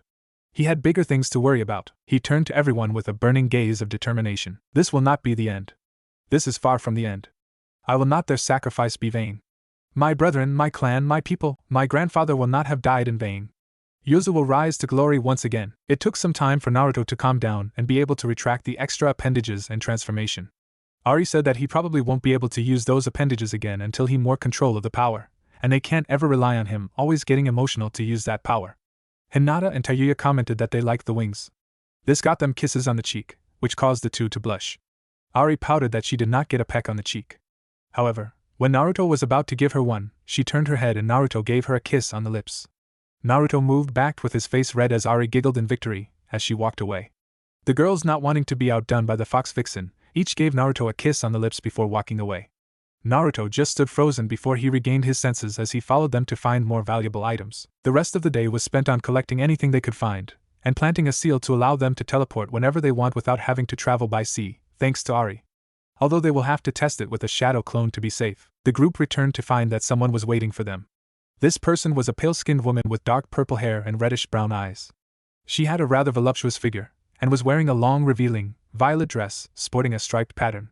All the guys blushed as the girls minus Ari glared at the woman in envy. "Hello, how may I help you?" Tazuna asked politely. The woman smiled. "I was sent here to help Naruto-kun," she replied. This caused everyone to perk up. "Me? Not to be rude, but why would such a pretty lady like yourself want to help me?" Naruto asked as he pointed to himself. The woman just smiled in amusement. "Ah, thank you, Naruto-kun. You're as cute as I was told." She giggled, with Naruto blushing a storm, while Hinata and Tayuya were not the least bit amused. "To answer your question, of course I came to help you. Why else would the Shinigami bring me here?" she said innocently. That made everyone stiff as their eyes widened.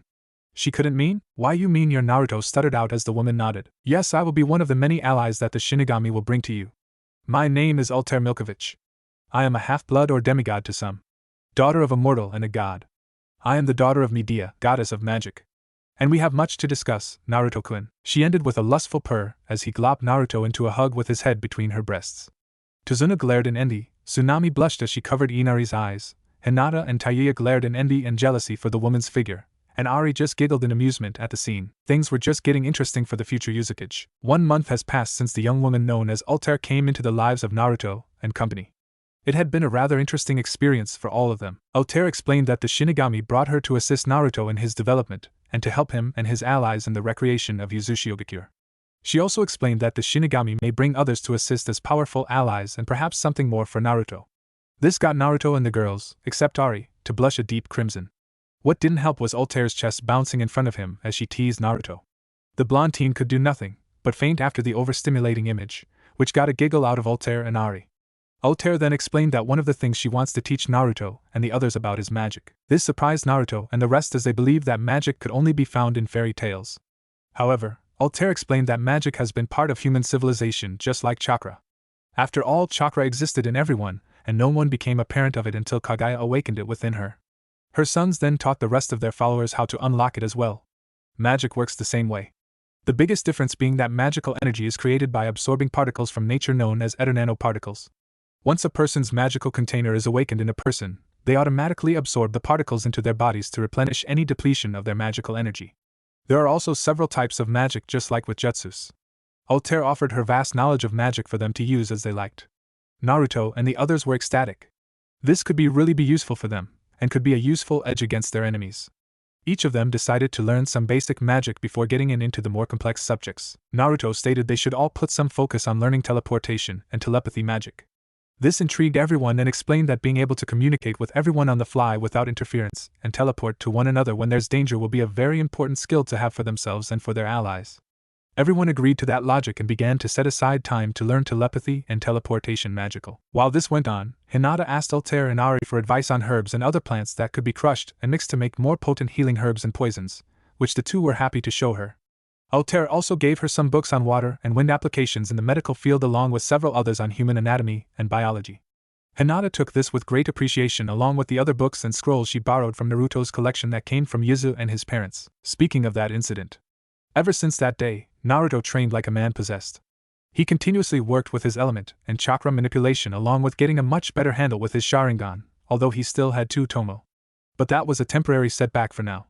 His efforts even left Ari stunned as he continued to pile all of the training regiments, and barely stopped until he collapsed on the floor from exhaustion. The overzealous determination helped him grow, and with his ability to create hundreds of shadow clones, Naruto's abilities shot through the roof. He had a much better handle of his elements, and could now perform jutsus for each of them. Although he still did not have the timing or skill to manipulate 2 of the elements together to create a jutsu, but he was getting there. His skills at sealing were now at low to mid-jonin along with his chakra control. This meant that Naruto and Tayuya could finally start to learn how to use the chakra chains of the Uzumaki clan. The two were progressing quite well in the Vixen's opinion. They had also been studying everything they acquired from Yuzu, which seems to be a surprise after surprise. They remembered to set the whirlpools up again to keep unknown strangers out, while they used teleportation seals to send Tazuna and his workers into Yuzu to work on restoring and reconstructing the island village, and to return back to Wave. Tazuna mentioned he got in contact with all Naruto's allies and they all agreed to maintain their alliance for the time being until Naruto can get Yuzu off its feet. Inari was learning to gain access to his chakra system and also magic with everyone else. The most drastic change to Naruto was in his attire. All of the girls, with Tazuna's family backing them up, told him that the orange jumpsuit had to go for several reasons. 1. The thing made Naruto look like he just came from a prison asylum. 2. He only wore that suit in particularly because it was the only thing he could afford, and he wanted to gain the attention of Konoha, something he no longer desired or wanted. Finally, the suit made him too recognizable. So Naruto changed his outfit with suggestions from Altair, Ari, and Hinata. His new attire consisted of dark blue ninja pants with black sandals wrapped in red tape. On his arms he wore black arm warmers that reached just below his shoulders and were also covered in the same red tape. He wore a skin-tight, black tank top. On top of this he wore a black cloak with a white fur lining around the neck with a clear cape on his back that went down to his shins. The Uzumaki symbol was placed on the back and the sides of the shoulder. The final piece to the outfit was a white kitsune mask. The unique ability of the mask is that once placed on his face, his hair changed from sun-kissed blonde to jet black, Basically Menma's outfit from RTN except the cloak is not as long and the symbols are the Uzumaki red spirals. Needless to say it was vast improvement if the blushes from Hinata and Tayuya, and sexy smirks from Altair and Ari were anything to go by.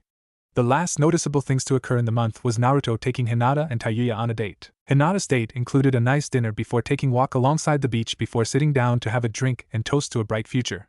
The date ended with a very heated and make-out session between the two lovebirds. The date with Tayuya was nothing as extravagant. It was a simple picnic at the top of hill near a waterfall that gave a nice view of Nami under the moon. Naruto was going to give her a light kiss on the lips, but Tayuya, getting a bit impatient, pounced on Naruto and proceeded to give the blonde a very aggressive, but passionate kiss that Naruto easily returned. Now Tayuya joins Naruto and Hinata in the same bed. Ari didn't seem put off that she didn't get a date. She said she's a patient vixen, and when Naruto is ripe and juicy, she'll pounce on him. She ended it by giving Naruto a very wet and sensational French kiss before walking off, all the while giving Naruto a nice view of her plump ass as she swayed her hips. The scary/exciting part was that Altair was giving him the same predatory look that Ari before kissing him. All in all, it was a very productive month for everyone. We now find everyone enjoying some relaxation from their current activities. The air was getting rather chilly, as winter was fast approaching. Snow was an inevitability, so work was gonna be slowed down due to the weather conditions. Everyone was enjoying a nice cup of hot chocolate as they enjoyed the quiet evening. Tazuna had come back, exhausted from his hard work on the island. Normally restoration work like Yuzu would take years if not a few decades at least. But thanks to Naruto and his ability to create hundreds of clones along with their allies discreetly sending supplies, work was going at a much faster pace. Tazuna estimated that Yuzu should be restored in around 4 years. Though that's just the physical aspect. They still needed people to live on the island and have it financially back. But that can wait. They had plenty of time. They just had to take this one step at a time. Naruto was currently on the couch as he was snuggled with the girls each taking a side and enjoying the peaceful tranquility. However, Naruto was cut from his musing when Tazuna called him over. "What's up? Something wrong with the reconstruction?" he asked. Tazuna shook his head. No. The reconstruction is going great, thanks to you and your allies. I swear, I will never understand how your village did not see that you're like a gold mine in getting allies. Naruto just chuckled. Yeah. You can blame that on their naivety, arrogance, and stupidity. Naruto replied and Tazuna nodded. Can't argue with that, he said. So what did you want to talk about? Naruto asked again. Well, one of my pals came back from his usual trip to the land of sea. The place is known for exotic items and its amazing fish. It's one of our best customers to trade with, and their items are usually at high prices in other nations. Tazuna explained. Naruto could tell something was off. I am guessing something has gone wrong, right? Yeah, my friend told me that recently, a lot of the fishermen and locals have been disappearing. The natives say this is the cause of some sea monsters. Naruto titled his head. Sea monsters? Yeah, they come from the depths of the ocean and grab whoever is unlucky to be in their line of path, and they're never seen again. Naruto looked skeptical at this. No offense, Tazuna. That sounds to me like some local superstition. What would interest me in this? Well, the thing is that around 10 years ago, a similar series of disappearances occurred. Naruto's eyebrow rose at this. So the two are connected? Tazuna nodded. I believe so. Especially after hearing this tidbit of information. Around that time, the locals said that a shinobi came to do some research on one of these islands. A ninja from Konoha. Now Tazuna had Naruto's attention to the story. According to the locals' descriptions, that ninja was Orochimaru. Naruto's eyes and the eyes of everyone else widened. Orochimaru? They all shouted. Yup, I couldn't believe it either, which is why I decided to take this more seriously and tell you about it. Naruto looked deep in thought. So if Orochimaru is behind these disappearances, what could he be doing there now? Tazuna and the rest shrugged. Naruto was trying to think of a reason of why Orochimaru would be back on the island, until he remembered something. You know, when I was traveling with Jiraiya to find Tsunade, I read through some of his journals and he recorded that Orochimaru had several hidden bases all around the elemental nations. This got everyone's attention. So, it's possible that Orochimaru has a base in the land of sea? Tsunami asked. Naruto nodded. But what could he be doing there? I mean, he has Sasuke, what else could he want? Hinata asked. According to Jiraiya's journals, he was always obsessed with gaining immortality to learn every jutsu in existence. He also had an unhealthy obsession with bloodlines, especially the Sharingan. So he could be experimenting on people like before? Tazuna asked in disgust. Naruto nodded. Everyone was looking at Naruto and saw a glint in his eyes. A glint they understood all too well. So I take it you want to go investigate this? Tazuna asked. Naruto nodded. Yeah, this is too good an opportunity to get a lead on Orochimaru. He said. Naruto-kun, what will we do if we run into Sasuke? Hinata asked in concern. Last time the two fought, they nearly killed each other. Then we do our best to ignore him. Sasuke is currently the least of my concerns. However, if we are forced to confront him, then we hit hard and swiftly. Anything that can slow down Orochimaru is a victory for us," he explained. Everyone nodded at this. Naruto then turned to the bridge builder. "Tazuna, can your friend take us to the Land of Sea tomorrow?"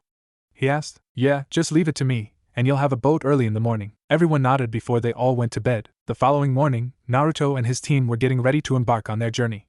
Naruto left a supercharged clone to continue working with Tazuna with the reconstruction. Tazuna was worried it would eventually pop, but Naruto said he pumped it with almost all his chakra along with some of Ari's. The clone also had preservation seals on it to keep it from disappearing for some time. Tazuna appreciated Naruto's participation in the restoration. Altair also left a clone in case anything happened, as she wanted to join the group, so they could all bond together as a team and as lovers. That last one got all of them, minus Ari, blushing, none more so than Naruto, even under his mask. Naruto looked behind to see his team. Well, more than just a team. They were lovers. They were a family. It made him sniff to finally have something like this. Especially after his horrendous team in Konoha.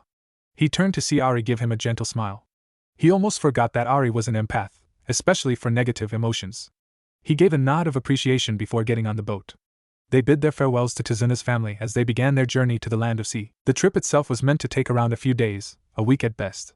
Naruto, Tayuya, and Hinata took this opportunity to do some light training, which meant working on their control to make sure it was in tip-top shape. The nights were rather eventful as all the girls took turns to cuddle with Naruto, which also came with some very heated make-out sessions. Although Ari and Altair would get way more frisky with their hands as they teased the blonde with their bodies. Thankfully, they never went too far, but their teasing was pushing Naruto's hormones to the breaking point. It was early in the afternoon when they reached the mainland port that trades with the Land of Sea. They quickly disembarked and wanted to start looking for any suspicious activities when they heard some screaming. All of them quickly rushed to the source and were shocked at what they were seeing. They were in the middle of the main market, and several civilians were being attacked by several creatures that looked like a cross between a regular person and some type of fish. Naruto then looked at the girls. "Girls, you know the drill. Hinata and Tayuya, transform to conceal your appearance, and make sure to only take them down when you're alone with the rest of us." The two girls nodded as they did the transformation jutsu. Tayuya had black hair with silver eyes, while Hinata had blonde hair with golden eyes. Naruto nodded at the transformations. "Now let's take them down hard and fast." Naruto then created a few clones before they all jumped into the fray. One of the fishmen was about to attack a young girl when it was sent flying back by a powerful roundhouse kick. The other fishmen and the scared locals turned to see Naruto in his masked disguise. "I will give one chance. Give up and surrender, or fight and I kill you all." "What will it be?" Naruto warned. The fishmen decided to take a third option as they all ran as fast as they could and jumped into the water. One of the fishmen stayed behind and turned to Naruto. Naruto noticed it was Fish Girl with pale yellow skin with light green fish scales. She glared at Naruto before jumping into the water and disappearing. Naruto then turned to see all of the natives rushing towards him and shouting words of gratitude to him.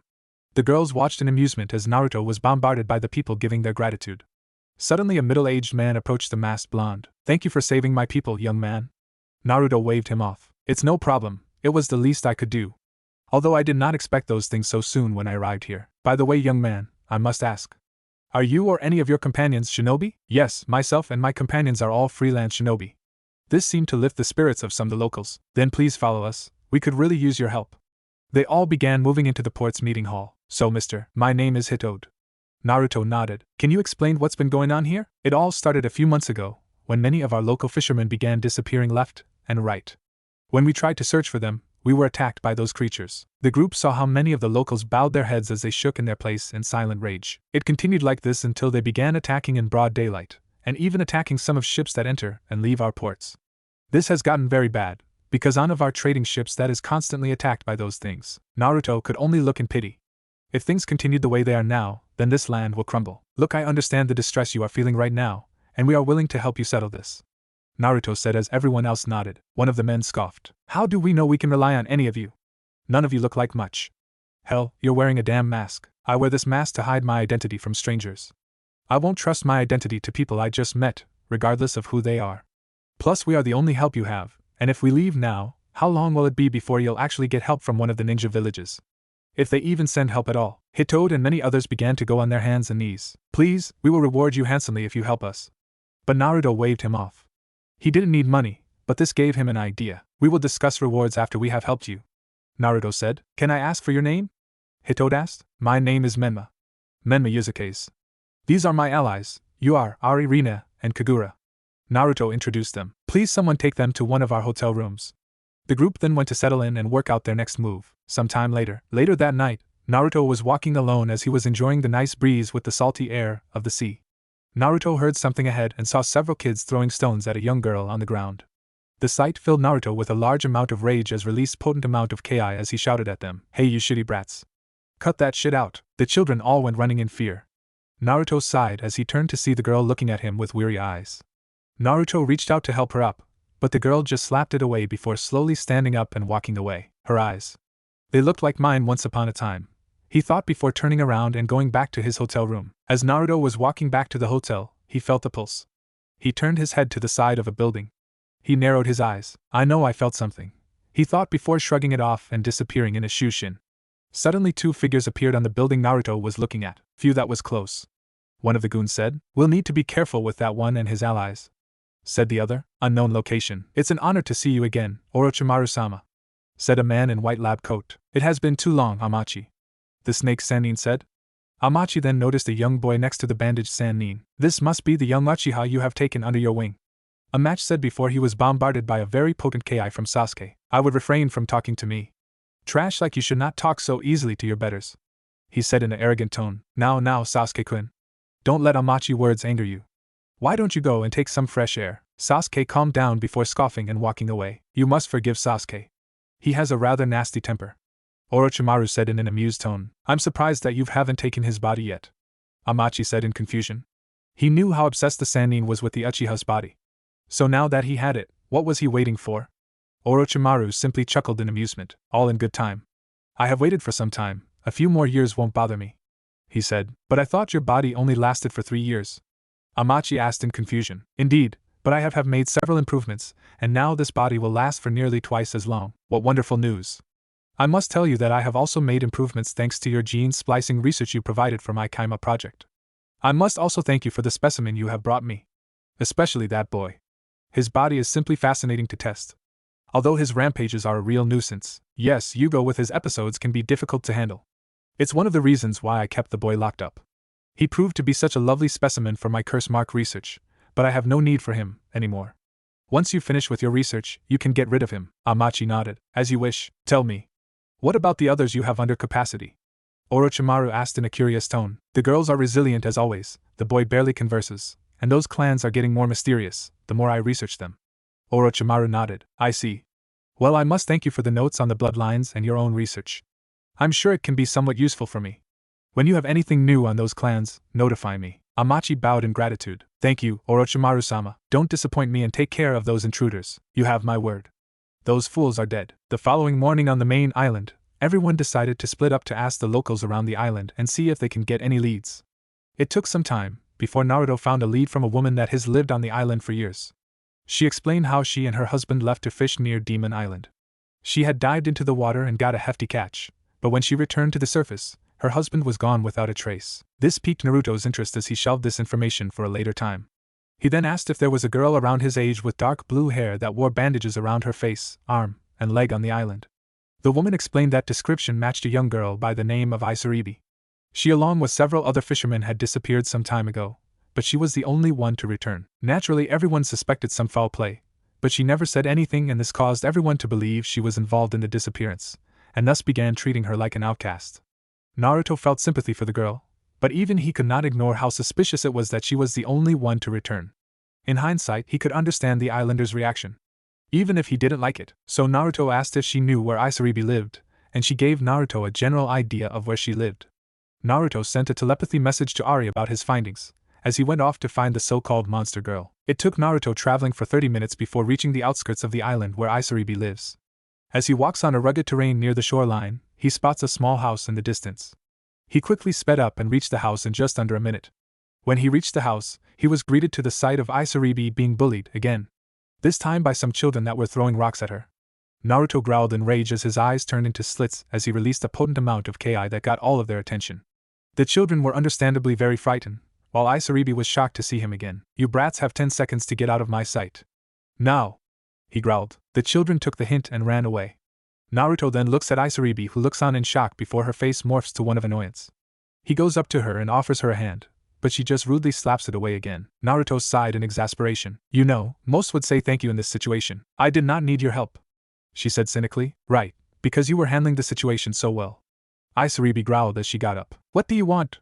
She gritted out. I was asking around the island for you, Naruto said as he saw the girl glare at him with eyes full of anger and hatred. Why? Did they tell you that I'm the monster girl? The bitch of the sea? Have you come to take my life to appease them? She bitterly asked. Naruto shook his head. My reason is because I want answers, he said. Answers to what? Why are attacking and kidnapping fishermen on the island, and don't deny it? I know you were the one I saw last night. You wouldn't understand. You're right, I wouldn't understand. I don't understand how you can hate being called a monster, yet you're just adding fuel to the fire by being the very thing you are hated for. Shut the hell up. You don't know anything about me. How could you?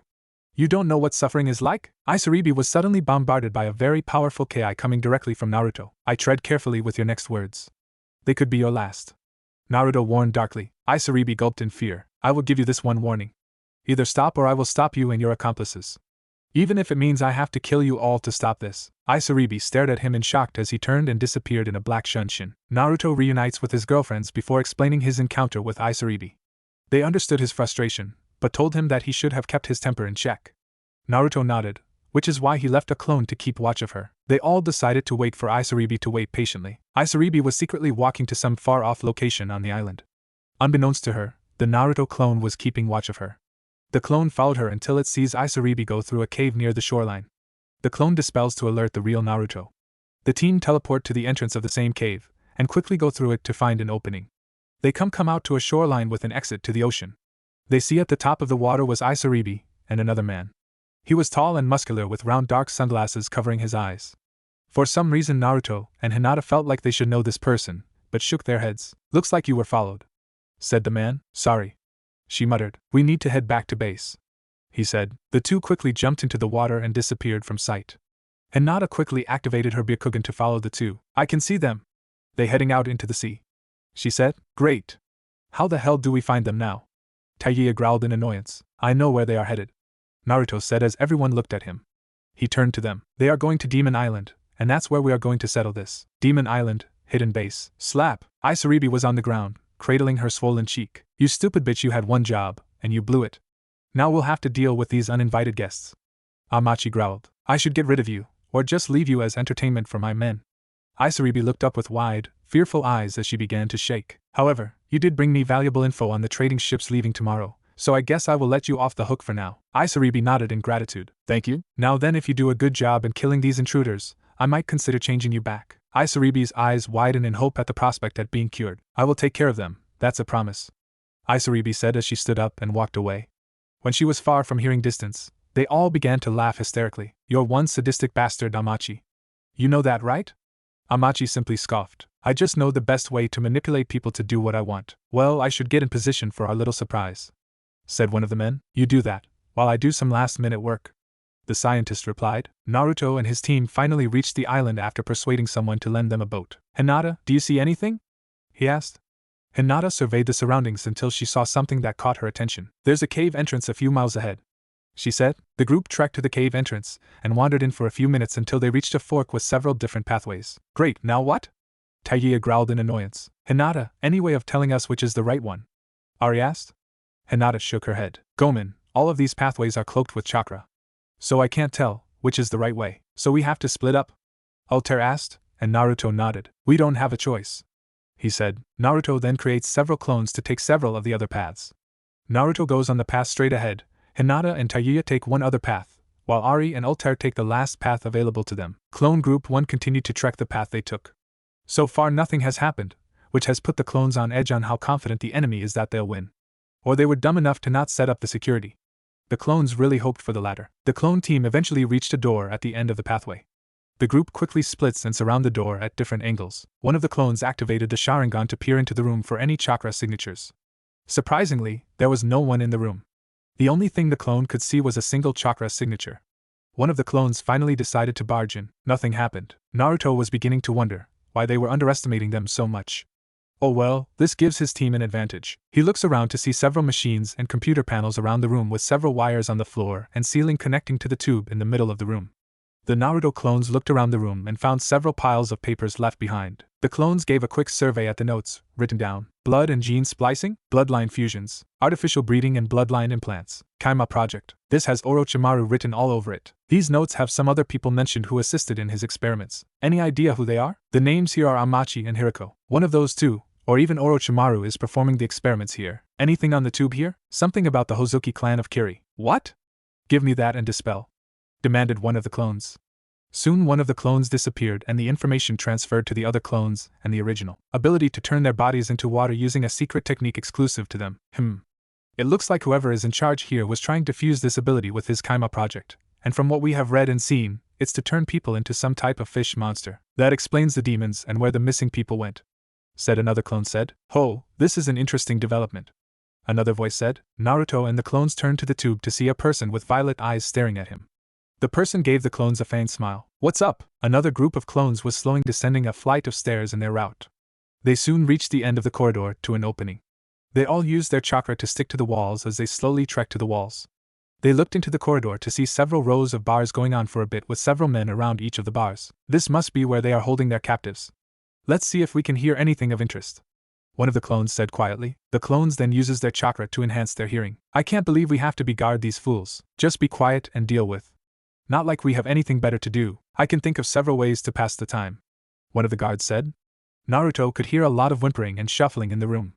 The captives were probably moving to the back of their holding cells. Why don't we have some fun with some of these females? They are quiet, the lookers. Yeah, especially those feisty redheads. You bastards even try to touch us, and it'll be the last mistake you'll make. Must kill. Morgiana. Karen. Calm down. Like hell, Anoka. Rika, I could use some help. Like those two would listen to us. We should just take our chances and take on the guards. You touch my Sochan, and I'll rip your balls off your dick, growled the girl from the room. I will not let you humiliate my clan or my sisters any further. Sonia. Sarah Fall. Please calm yourselves. Let me go, Akino. Same to you, Rainer. You bastards touch my daughters or wife, and I'll kill you. We won't let you touch those girls, you sick bastards. Slam. Shut the hell up, all of you. Need I remind you, fish freaks, that without us you'll be stuck like this forever. So shut up and let us have our fun or you won't ever get that cure. Naruto had already stopped listening as he was now doing his best to keep control before completely losing it and slaughtering those bastards. One clone quietly moved in to get a clear shot at the goons. He took out a few smoke bombs. The clones discreetly rolled them into the room. The bombs reached the goons before they went off as they completely enveloped the room with dark violet smoke. What the hell? Shouted one of the prisoners. What's going on? Smoke bombs? We're under attack, shouted the guard. Someone set the alarm, said one guard before getting his head pierced with a kunai. What happened before another was killed from a slit throat? Another guard fell. Man, said one of the last guards before dying as well. The prisoners could only look on in confusion as they heard the cries of the guards. Just what was going on? Suddenly there was a large slam as the smoke cleared. There stood a masked ninja holding the last living guard by the throat. This gave the prisoners some sense of hope. Could this be the person to save them from this hell? Naruto glared at the guard with pure hatred in his eye. You're gonna tell me everything you know about these prisoners and what plans you bastards had for all of them, Naruto said in a low growl. Never. I'll die before I tell you anything, the guard said defiantly.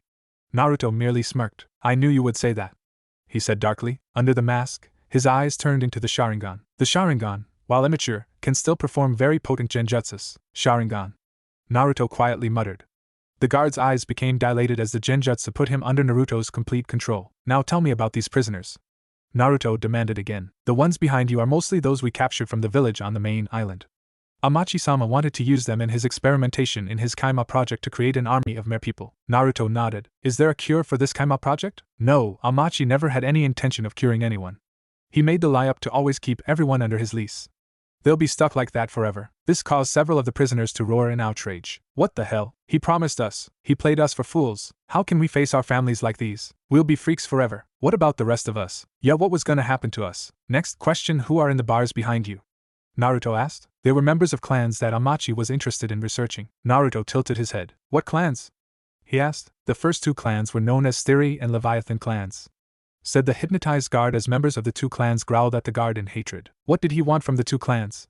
He asked. Amachi wanted to research their ability to manipulate water, wind, and ice, the latter being used by the Leviathan clan. This got Naruto to blink. This was getting interesting. Ice? Do they any relation to the Yuki clan of Kiri? He asked. This got the two clans to look at Naruto in confusion. What the hell was he trying to find out? Sonia was looking at Naruto with distrust. Amachi had the original assumption, but later concluded they had no relation. The Leviathan had more capabilities than the Yuki clan ever showed from recorded documents. What do you mean? Naruto asked in confusion. They can freely manipulate ice without hand signs and do it with some strange energy they're apparently able to absorb into their bodies. Naruto was very close to dropping the man in shock as his eyes widened to the size of dinner plates. Wait, is he saying the Leviathan and Steri clans use magic? No, I need to tread carefully with this. They may not appreciate me nosing into their business. Plus, I still have no proof to back this up. What did Amachi do with this information? Amachi was fascinated by this energy, and did research on how to generate or manipulate this energy. When that failed, he tried dissecting several members. What you see in the cages is what's left of the two clans. Naruto's grip on the scientist's throat tightened ever so slightly as growled at the man. He could see from the corner of his eyes several of the prisoners sobbing at remembering their lost comrades. What about the other clan? He asked. The other clan are some redheads that come from the Uzumaki clan. What? He shouted. The original Naruto was going through the corridor he chosen as discreetly as possible. He soon reached a wooden door in a large hallway along his path. He slowly opened the door and peeked inside. He looked around to see nothing, but rows of tubes inside with no one in sight. Naruto slowly went in as he looked around and examined to see the tubes were filled with what looked like deformed human fish-like hybrids. As he was about to touch a tube, the floor below gave out, revealing a trapdoor. Naruto had little time to react as he fell down the trapdoor. Elsewhere, Ari and Altair were being surrounded by several deformed humans. Hey Ari, can you feel it? Altair asked. Ari's eyes narrowed as she let out a low growl. Yeah, these people have a corrupted version of senjutsu in their bodies. The worst part is that it's not in balance with their chakra and has caused them to go completely insane. Let's not forget those missing islanders that have been turned into those fish monsters. These guys, however, also have senjutsu implanted in them and have turned in mindless monsters, meaning the only way to put them out of their misery is to kill them? Ari nodded. Yeah. Suddenly Ari felt Naruto trying to contact her through their connection. Ari, can you hear me? What's wrong, Kit? I found the prisoners, and I'm taking them out of the island. Have you relayed this message to your original? He should be aware. Okay, there's something you should know. Some of these prisoners belong to clans. 2 of which I think are able to use magic, and there are some girls that belong to the Uzumaki clan. What? Ari shouted out loud, surprising Altair and the rest. Ari dodged a surprise attack due to her distraction and quickly cut off the poor bastard's head off his body. Yeah, I was just as surprised. I'm taking them all out, along with another guy I found from Kiri. Okay, good luck, Naruto-kun. Please be careful. I promise, Ari-chan. Ari cut the link as she focused on the enemy in front of her. What's up? A curious Altair asked. Naruto's clones found the prisoners and is getting them out. Ari responded. Altair blinked in confusion. Why the freak out? He found 3 clans also being held prisoner. 2 of the clans he believes are magic users, and there are some girls from the Uzumaki clan. Are you serious? Altair shouted in shock. She did not think they'll meet any clans that use magic so soon. Then again, Naruto-kun seems to have kami-blessed luck when it involves stuff like this. Yeah, I was just as surprised. But we need to focus on our current issue. Altair nodded. Right. She said as the Sei duo continued the vicious beatdown on the mindless monsters. So your name is Suigetsu, and you want to resurrect the 7 swordsmen of the mist and be their new leader? Naruto inquired. Right. Suigetsu answered. And you want to find Zabuza's blade, since he was your senpai, and it was meant to be passed to you if he stayed in Kiri. Right again. And do tell me, how do you plan to do all this with Kiri still in a civil war? Suigetsu shrugged his shoulders. Hey, I never said it would be easy. But where's the fun of just finding them? That makes getting the blades more fun. Naruto was in deep thought. If he got Suigetsu to join him, he could get some info on Kiri. It could be outdated, but any info from a swordsman of the mist could be very valuable. The question was how to get him to agree. He knew of only one way of getting him to join, but he really was not a fan of the idea. But it was the only idea he had to convince him to join his cause, and this would speed his plans to honor Zabuza and Haku. What if I were to tell you I could give you one of the blades? Specifically, Zabuza's blade. Naruto finally said. Suigetsu blinked in his tank. What? I can get you the blade, but I require something from you. What do you want? Suigetsu asked with a suspicious tone. The last thing he wanted was to become someone else's lab rat. Nothing much for now, but we'll talk later. Suigetsu thought about this. If he was being serious, then this could be his first steps to bringing back the 7 swordsmen. But how did he know if he could trust this guy? How do I know you're not pulling my leg? Zabuza's blade was used as his grave marker, and I know exactly where it is. Suigetsu couldn't see Naruto's eyes, but his body language and tone told him he was not lying. Well, going with him is better than staying here. Get me out and get me the sword and we'll talk, he said. Naruto nodded. Right. Naruto said before smashing the tube and freeing Suigetsu. At least you got boxers on. Naruto commented on the former imprisoned teen's appearance. Suigetsu snorted. That was my only luck being stuck there. Let's get out of here. Don't have to tell me twice. Who are you? Sona asked for the 100th time. This is not the time or place for this conversation. So would you please just get on the seals? Naruto said impatiently. While Naruto could transport small groups of people, large groups like this caused him to use seals to help him. Thankfully, he left a teleportation seals outside the cave in case of anything. Why should we trust you? Reina said. Naruto was getting impatient. Are you fucking kidding me? Would you rather become breeding sluts for that bastard Amachi? Watch you tone, asshole. You know nothing of what we have suffered. Do you know who you're talking to? Sona said in an arrogant tone. Sona was then bombarded by a strong ki that caused everyone to buckle to their knees. They looked to see the looming body of Naruto looking down at them as lighting danced around him. Even with mask on, they could tell he was pissed. Who the hell do you think you are? I go out of my way to save your asses and this is the thanks I get? Naruto was seriously getting tired of having to deal with people like this. He understood they've gone through shit. But did they really think that entitled them to say shit like that to him? Naruto would have said more if he was not insured by chains colored yellow and white. He turned his head to see two of the Uzumaki girls using their chains against him. Hey, don't yell at her, shouted Karen. Don't even think about moving. Those chains will hold you down, Anoka said. Naruto just sighed in annoyance before he released his own, silver, chains that broke the ones binding him. This shocked the red-headed girls to the core. You have sea chains. But that's impossible, Karen said. The only way you could have is if you are Rika began as Naruto nodded. Yeah, I am an Uzumaki. I am half on my mother's side, he said. But why the black hair? Morgiana asked. It's a disguise to make sure no one will recognize me. So why are you here? Akino asked, trying to be considerate to their savior. It was the least she could do. I came here to find the missing islanders and to discover more about Amachi's connection to Orochimaru. But you guys are taking my priority at the moment. Naruto then looked at them again. Now can you all please get on the seals? Sona and several others were still hesitant, but Serafal walked up to him. The two stared at one another in silence. Everyone watched the interaction with anticipation, wondering what will happen. I trust you, Serafal finally said with a smile. Everyone from the two clans looked shocked at her declaration. Nei-san, Sona said with disappointment. Sochan, if wasn't for Serafal began before pausing. She blushed as she did not know what to call their savior. You can call me Mema for now, Naruto said, noticing her dilemma.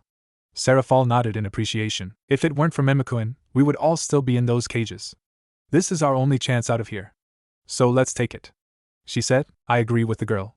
I'd rather go with him than stay here, said one of the newly freed mermen. Sona and several others looked between Mema and the ones on the seal before finally sighing in defeat. Alright, you win.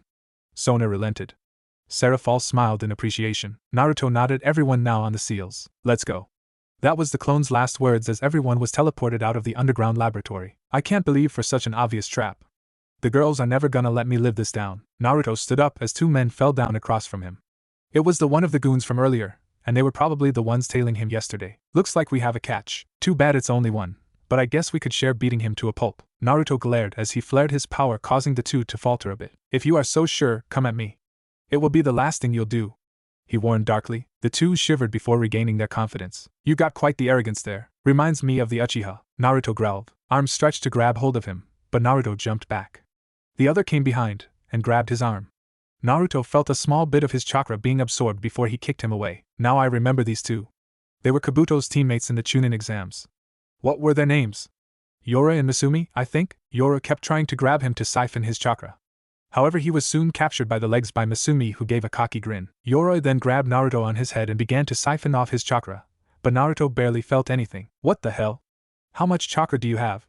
An incredulous Yoroi asked. More than you could ever understand, he said. Naruto was soon enveloped in an electrical current. Right on, electrical pulse. The duo of idiots shouted in pain as they were sent flying from the force of the jutsu. Naruto then made several hand signs before he began channeling lightning chakra to his hand. He then made a beeline for Yoroi. Chidori. Yoroi was dead the second after his chest was pierced by the Chidori. No, Yora! You fucking bastard! I'll kill you! Naruto empowered his kunai and shuriken with wind chakra before throwing them. Shadow Shuriken Jutsu. Shadow Kunai Jutsu, Naruto shouted. Misumi managed to maneuver through some of the attacks, but still got cut by the rest of the kunai and shuriken. Misumi managed to get in front of Naruto as he wrapped himself around the masked teen and began to squeeze. I'm gonna make your death slow and painful, Misumi growled. You've got one chance to let me go or die a very painful death, Naruto darkly said. Misumi released an obnoxious laugh. Ha, you must be really losing it to say that, Misumi mocked. Naruto soon began to collect wind chakra into his right hand. I warned you, Naruto whispered. Futon, wind scar, Naruto shouted. Several sharp blades of wind erupted from Naruto's right arm as they tore through Misumi's body. The man had little time to react as his limbs were cut off and then his entire body was sliced into bits and pieces. By the time the jutsu ended, All that was left of the man known as Misumi was a giant pool of blood with chunks of the man's body scattered along the floor. Nausea began to fill Naruto as he stared at the gruesome sight before him. The stench of the raw flesh and spilled blood caused him to go over the edge as he dropped to his knees, before ripped the fox mask off as he vomited all over the floor. He continued to spill his guts for a few minutes before all that he could do was heave heavily as stayed on his hands and knees, shaking. Naruto could vaguely hear something. Naruto, it sounded like a voice. Naruto-kun. Naruto was beginning to release. Someone was calling him. Naruto-kun. Naruto jumped as he recognized the voice. Ari-chan? Naruto-kun, are you okay? I don't know. What happened? I used the wind scar on an enemy. I see. I can guess it left a gruesome for you to see. Why yeah. Naruto choked out. He soon felt a warmth filling his body.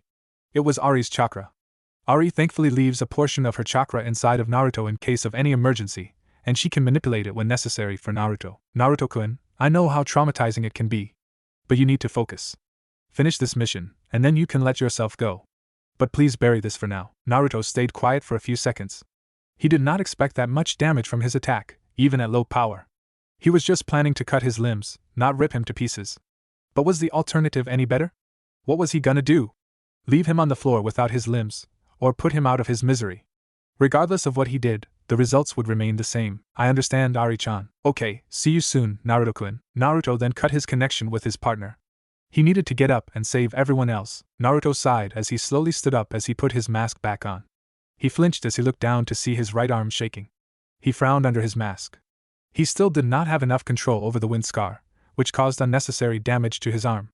Hopefully he regains feeling soon.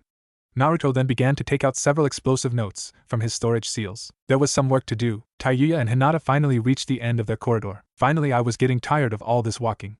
Tayuya said, Me too. Hinata replied, See anything? She asked. Only two. One is Isaribi and the other looks like that Amachi fellow. The girls then busted the door down. Well, it seems we have some unwanted guests. Isaribi, be a good girl and take care of them. Why are you following this guy? He's just using you. Hinata shouted, hoping to get through to Isaribi, but she just shook her head. Like I told Menma. I have no choice. If I help him, he'll rid me of this curse. He won't cure you.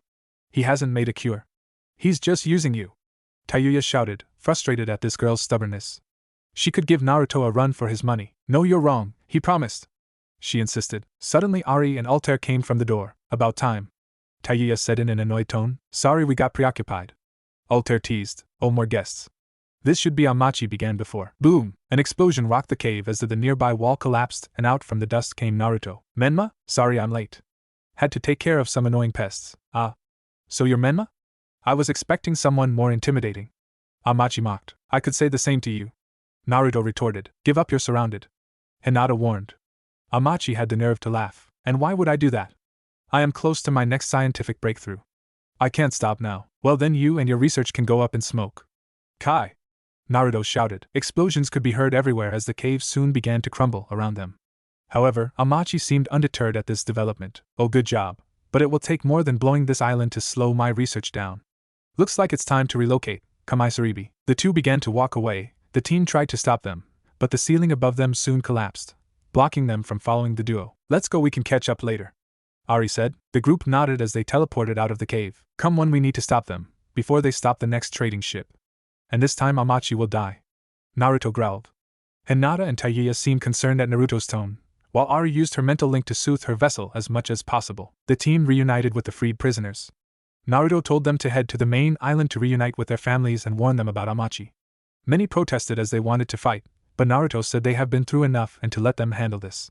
Before anyone could voice their displeasure, Naruto's team ventured off to take care of Amachi for good. They eventually reached the merchant ships with most of them having been destroyed and sinking into the ocean. Amachi was pleased with the progress until Naruto and his girls appeared before him. Amachi simply sighed in annoyance. You're a stubborn group, you know that? He said. This time, we will stop you for good. Naruto growled. You seem rather confident. Isaribi. Isaribi and her Kaima form jumped out of the water and got between the two sides. Well then, before we begin, let me bring in a special guest. Amachi said with a sinister smile. Amachi then brought out a seal and opened to reveal a seal. Kai! Out of the smoke came a tall orange-haired teen in chains. Ladies and gentlemen, allow me to introduce you to Yugo. The origin of the curse mark of Orochimaru. Origin of the curse mark? Everyone muttered in confusion. You see, Yugo comes from a clan that is able to naturally absorb natural energy into their bodies through their skin. However, it seems they easily susceptible to becoming rampaging beasts. Everyone's eyes widen, While Ari's and Altair's narrowed, Orochimaru was fascinated by this and studied Yugo, and using his own knowledge of senjutsu to create the curse mark of today. I'm sure you noticed some of the failed experiments in the labs. They lost any sense of logic. They were nothing more than insane beasts. Altair said. Amachi just waved her off. Science requires some sacrifice to advance. Naruto let loose a burst of ki and chakra. Enough. You have spoken enough for one lifetime. Naruto snarled. Indeed, the time for talk is over. Yugo, the restraints on the teen were released. He looked up at the group with a maniacal grin. Kill them all. Amachi said as Yugo began to laugh like a maniac. Ha ha. I hope you bastards are ready to die. Yugo maniacally screamed as his arms soon began to morph into a monstrous form with axes on the sides. Ari and I will handle Yugo. Hinata and Tayuya will handle Isaribi. Menma, take care of Amachi. Altair told everyone, with pleasure. Naruto said as everyone split off for their battles, leaving only Amachi and Naruto. Well, it seems it's just you and me now, Menma. Not for long. Naruto growled. Amachi just laughed as he took out 2 syringes. Allow me to show you the achievement of have I made with my own body. Amachi then stabs himself with the syringes as the liquids entered his body. Amachi soon starts to convulse as his began to grow, and his muscles began bulging. His skin became white and gray, his hands and feet became claws, a fin grew on his back, his teeth became sharp and serrated, his eyeballs became jet black. By the end of the transformation he looked like a 10 feet tall bipedal shark. Think of King Shark from the CW's Flash. Feast your eyes on the fusion of my Kamiya project and Orochimaru's curse mark. Naruto just looked annoyed. Why am I always facing people with a shark motif? First Zabuza, then Kisame, and now this guy. Did I piss off some fish god in another life? Ready to die? Naruto expelled some electricity. You first. He challenged. Naruto then dashed in a burst of speed and landed a haymaker on the Amachi's face.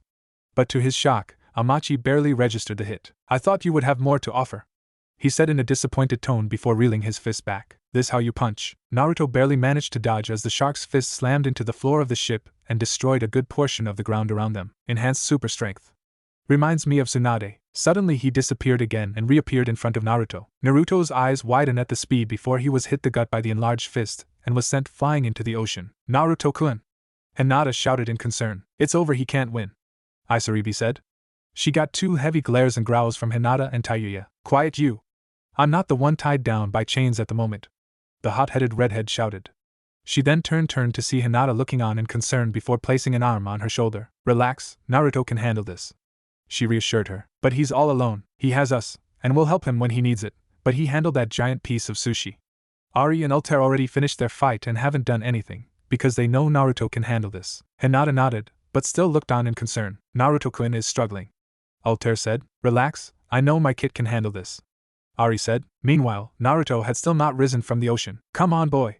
Don't tell me all those threats were for boasting, Amachi mocked. Suddenly several dragons of water appeared and made a beeline for Amachi. Is that all you can hit me with? Water dragons? Amachi slammed his fist into the water dragon and caused it to explode. However, Amachi noticed something was wrong. His concerns were confirmed when he saw a number of gashes and cuts on his arm and forearm. What the hell? He was cut from his musing when another, much bigger water dragon slammed into his chest. He could feel several gashes ripping his chest open as he slid across the water surface. Before he could react, Naruto jumped out of the water with a sphere of chakra on his hand. Rasengan! The sphere was slammed into Amachi's chest as he was sent even further back as he sank into the ocean in a giant boom as the water rose into the sky. Naruto continued to wait to see if that finished the battle. However, that went out the window as he heard some chuckling as Amachi appeared on his feet again. I must say I underestimated you. That attack was quite damaging. If it weren't for my transformation I would be dead. Naruto narrowed his eyes at the transformed scientist. How are you still standing? No transformation could be that powerful. You forget I used young Yugo's DNA in this transformation along with some of those Uzumaki girls. Their DNA came in incredible life force and an amazing healing factor. I can heal from any injury, so unless you got something that can disintegrate me, you have no chance. Naruto released an inhuman growl from his throat at that. This is the first time I actually hate my genes. I am going to kill this bastard for using my clan for his sick experiments. Naruto snarled in his head. Shall we continue? Amachi mocked before going through some hand signs. Suetun, water gun, Raitun Zakar. The 2 attacks of water and lightning collided, causing an explosion in their arena. The 2 stared at one another waiting for the other to make the next move. Just be honest, you had no intention of curing Isaribi and the others. You were just using them until they solved their purpose before you got rid of them. Don't deny it, since I got it from one of the guards. Amachi just scoffed. So what if I was going to throw them away? They were tools. And like any tool, when they are no longer useful, you throw them away and get a new one. Besides, Isaribi was just so pathetic. I had no intention of healing her or the others, I made up that little lie to her about a cure, and she's on her hands and knees begging me for it. Saying she'll do anything to get the cure. I wished I let my partners have some fun with her before now, and at least she would have been useful one more time. But oh well. We can't have everything, right? Isaribi was shell-shocked as she couldn't believe what she just heard. Everything I did was all a lie. She whispered in horror. Now then, let's get on with our battle. Amachi jumped into the water. Naruto looked around before Amachi came out and slashed Naruto on his back. Amachi jumped into the water again. Naruto tried to find him again, but he had cut across his chest for his efforts. This continued for several minutes as Naruto was cut and slashed again and again. Finally Amachi rose up as Naruto was bloody with several gashes all over his body and blood was oozing from the bottom of his mouth and down his mask, and the left eye piece of the mask was ripped off revealing his eye. Amachi looked interested at what he was seeing. Well, this is interesting. You're an Uchiha. Amachi hummed. Your point? Naruto snapped. I thought all of you were killed off years ago. Reports have been greatly exaggerated. Well, this is interesting. First I meet that Uchiha with Orochimaru and now I meet you, so Sasuke and Orochimaru were here. Oh well, less trouble for us. Now then, I've had some fun, but it's time to kill you. Amachi dashed at Naruto with his clawed hands extended to pierce his chest. Suddenly, a wall of water appeared in front of Naruto. Like that will stop me, Amachi said. Amachi pierced the wall and went right through Naruto. Ha, I win, brat! Amachi shouted in a gleeful tone. However, Amachi's victory was short-lived as he could tell something was wrong as Naruto just smiled before turning into electricity. Amachi grunted as his entire body was enveloped in electricity. A lightning shadow clone? Amachi said in shock. Suddenly several clones jumped out of the water as they held on to him. Then another Naruto came out with his hand soon becoming coated in lightning. Chidori, he stabbed Amachi in his lower abdomen. Naruto then jumped before making a seal with one hand. Kai! Then all of the clones glowed before they all exploded in an electrical flash on Amachi. The deformed shark man was sent flying back from the explosion. As Amachi tried to stand as his skin was swizzling from the burns he received from the electrical explosion, he looked up to see Naruto with most of his wounds gone. How are you healed? Amachi said in shock. Naruto just smirked under his mask. Thank my mother's side of the family along with some special gifts I have. Naruto teased. Amachi just growled. That won't be enough to stop me, boy. As he stood up, Naruto noticed there was still a noticeable hole where Amachi was pierced with the Chidori. Naruto examined Amachi's body as he saw electrical currents still going around his body. This gives Naruto an idea. Right, Zakuruga. The beam was similar to a regular Zakar, but it was condensed into a spiral beam. Amachi just laughed. That attack won't work. Suetun, water gun. The two attacks collided, but to the shock of Amachi, the Zakuruga pierced through the water attack and landed a direct hit on him. In the exact location where he was hit by the Chidori that was still open. He then felt surging pain as he felt his insides get electrocuted as the attack went through his body and then out of it. Amachi fell to his hands and knees. Even with the healing factor, he could feel the damage was significant enough to take some time to recover. He looked down to his lower abdomen to see the gaping hole still present. He also noticed electricity still going through him. Why am I still in pain with electricity? He muttered to himself. Then he remembered something about the explosion. Wait, the clones? Naruto smirked. That's right. The clones were charged with electricity when they went off. I hoped that you being soaked with water would increase the damage due to water being a huge conductor for lightning. But when it didn't do enough damage, I noticed some electricity remained and decided to use it to my advantage. The Zakuruga is a lot stronger than a regular one, and is able to absorb electricity to make itself stronger. Amachi growled. You planned this from the get-go. Charge me with electricity to get your attack to get stronger as it went through, damaging internally and externally? Amachi accused. Naruto just looked amused. Maybe. Now give up, or you can resist and I kill you. Please choose resistance. Naruto growled. Amachi growled back in defiance. Like I will lose you. I still have my last trump card. Come Yumebozu. Suddenly a giant blob of water came up from below Naruto. What the foo? Naruto was cut off as he enveloped by the blob. Naruto-kun. Hinata shouted in worry. What the hell is that? Tayuya asked in disgust at the creature. Behold my loyal servant, the Yumebozu. A water demon I discovered years ago that obeys all my commands. With him in the seas and this body I will be invincible. I will be king of the seas. Suddenly parts of Yumebozu began to be frozen in ice. What the hell? Suddenly chains grabbed Amachi by the wrist and ankles. Suddenly Sona and Serafal appeared around Yumebozu with Karen and Anoka holding Amachi in place. Morgiana and Rika appeared by Hinata and Tayuya. Then Sujetsu appeared out of the water and stabbed him with a sword he found in one of his open wound. Amachi coughed up some blood. What are all of you doing here? Hinata asked. We came to help. Rika responded. You ungrateful brats. We were on the threshold of a scientific breakthrough, and this is how you repay me? Amachi asked in rage. Suigetsu scoffed. Screw you, Doc. You just saw us as lab rats. And it's time to pay. Suddenly an explosion of power got their attention. Yumebozu! Amachi shouted in horror. Naruto appeared in his dragon form. His body was covered in a black and blue aura as scales covered the visible parts of his body, but no wings appeared like before. Seraphal and the others that had arrived were shocked at the transformation. He's using it again, Altair said. Hopefully he'll end this. Ari said. Suigetsu, Karen, Anoka, let him go. This is my fight to finish, Naruto said in a distorted voice. The others were a bit concerned with Naruto and what he was asking of them. You sure, man? Suigetsu asked. Menma, we have him where want him. We can take him together, Karen said, but Naruto shook his head. Don't worry, I'll end this, he said. The three looked at one another before reluctantly moving away from Amachi. The moment the chains were gone, Naruto disappeared in a burst of speed before appearing in front of Amachi, and delivered a devastating haymaker to his fish face, and continued to do so for several minutes until Amachi had enough. I will not let end like this, he roared defiantly. The two began trading blows back and forth, but Naruto had the advantage. Naruto delivered a harsh fist to his gaping abdomen that made Amachi roar in agony. He clasped his arms and slammed them on Naruto's head, and the top part of mask broke off as blood spurted out of his head, and part of his hair turned blonde. Naruto staggered from the blow as Amachi was about to attack again, but Naruto caught both of his arms. Then Naruto looked at him with inhuman snarl on his face. Then the half-masked teen used an incredible amount of his chakra into his arms, and began to pull until, snap! Squish! He ripped the arms right out of the arm sockets. Amachi wailed in pain as blood spewed from his body like crimson geysers. Everyone was left stunned at Naruto's brutality. Damn, Naruto is brutal, Taiya said. He must still be pissed at what Amachi has done. Hinata explained. Damn, that is hot.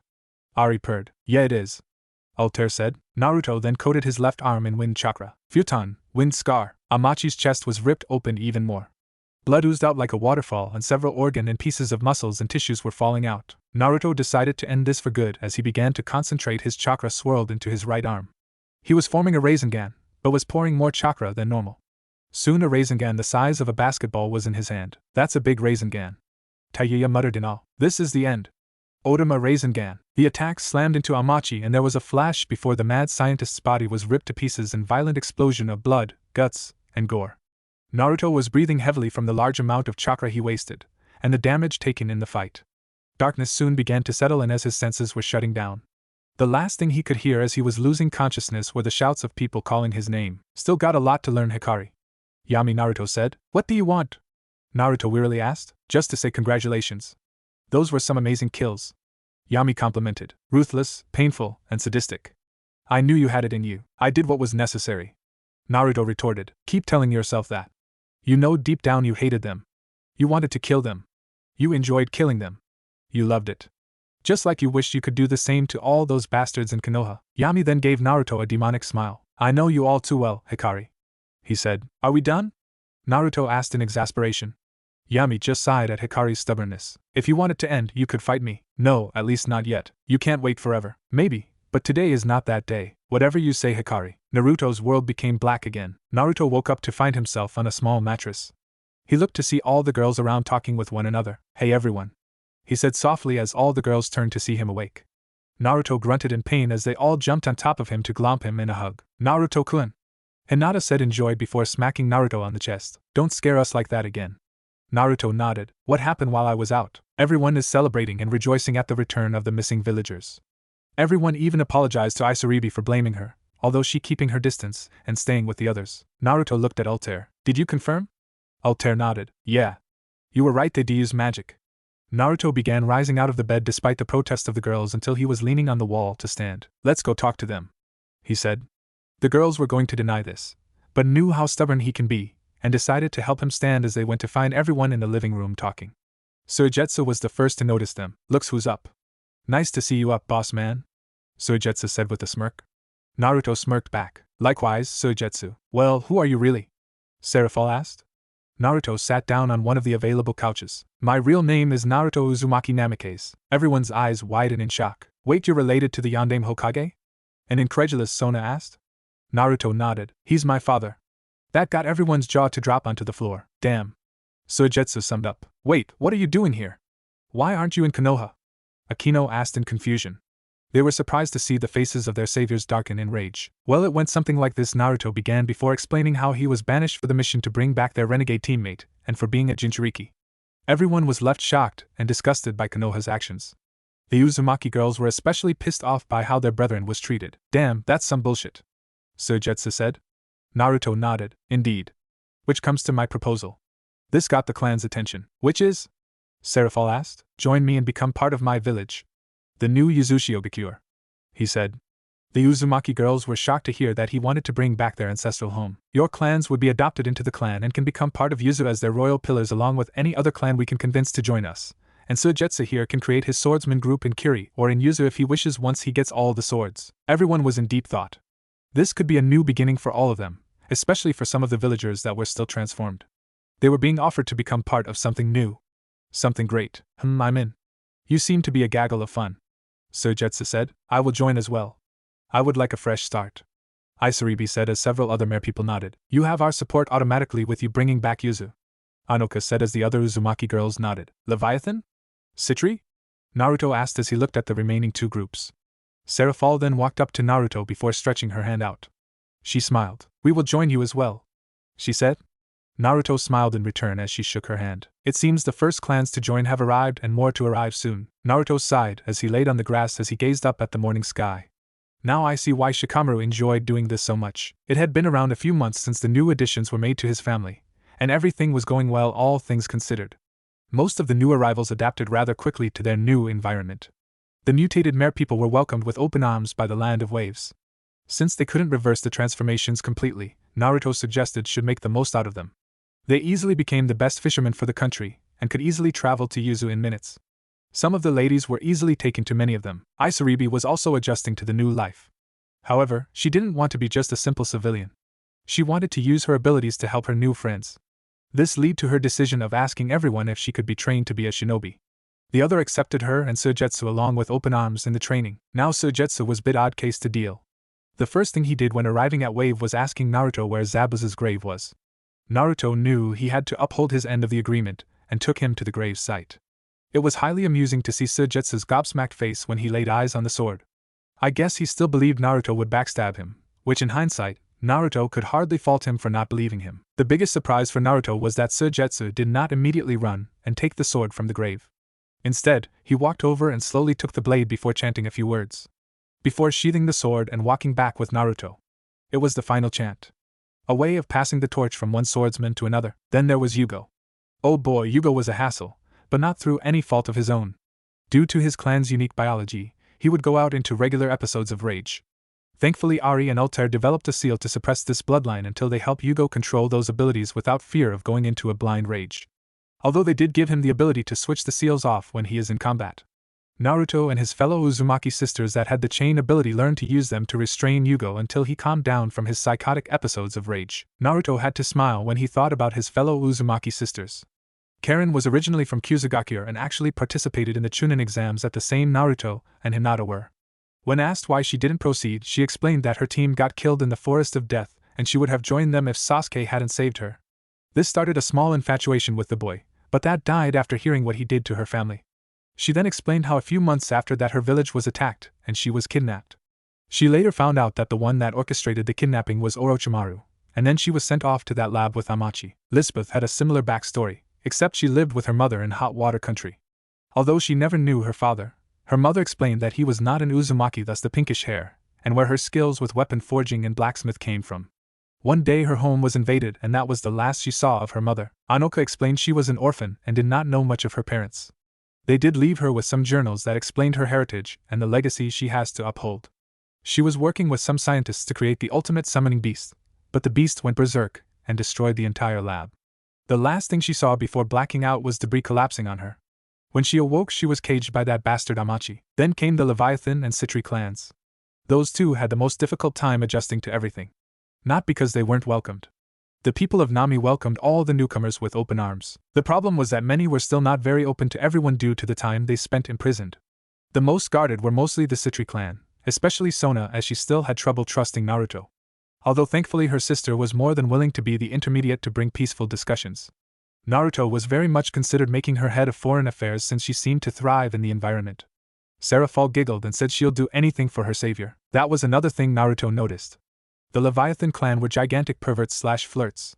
Serafal, Akino, and Rainier would flirt and tease him on a constant and regular basis every time he passes by one of them. Hell, they would go out of the way to sneak a peek at his body, and sometimes try to cup a feel somewhere. Hell, they somehow convinced Hinata and the others to help them. Needless to say, it left him twitchy for several days. However, Naruto noticed that Serafall was a lot more upfront with her flirting and seemed more clingy to him compared to the other girls. Hinata told Naruto that she may have gained a crush on him. Naruto said that this could have been hero worship.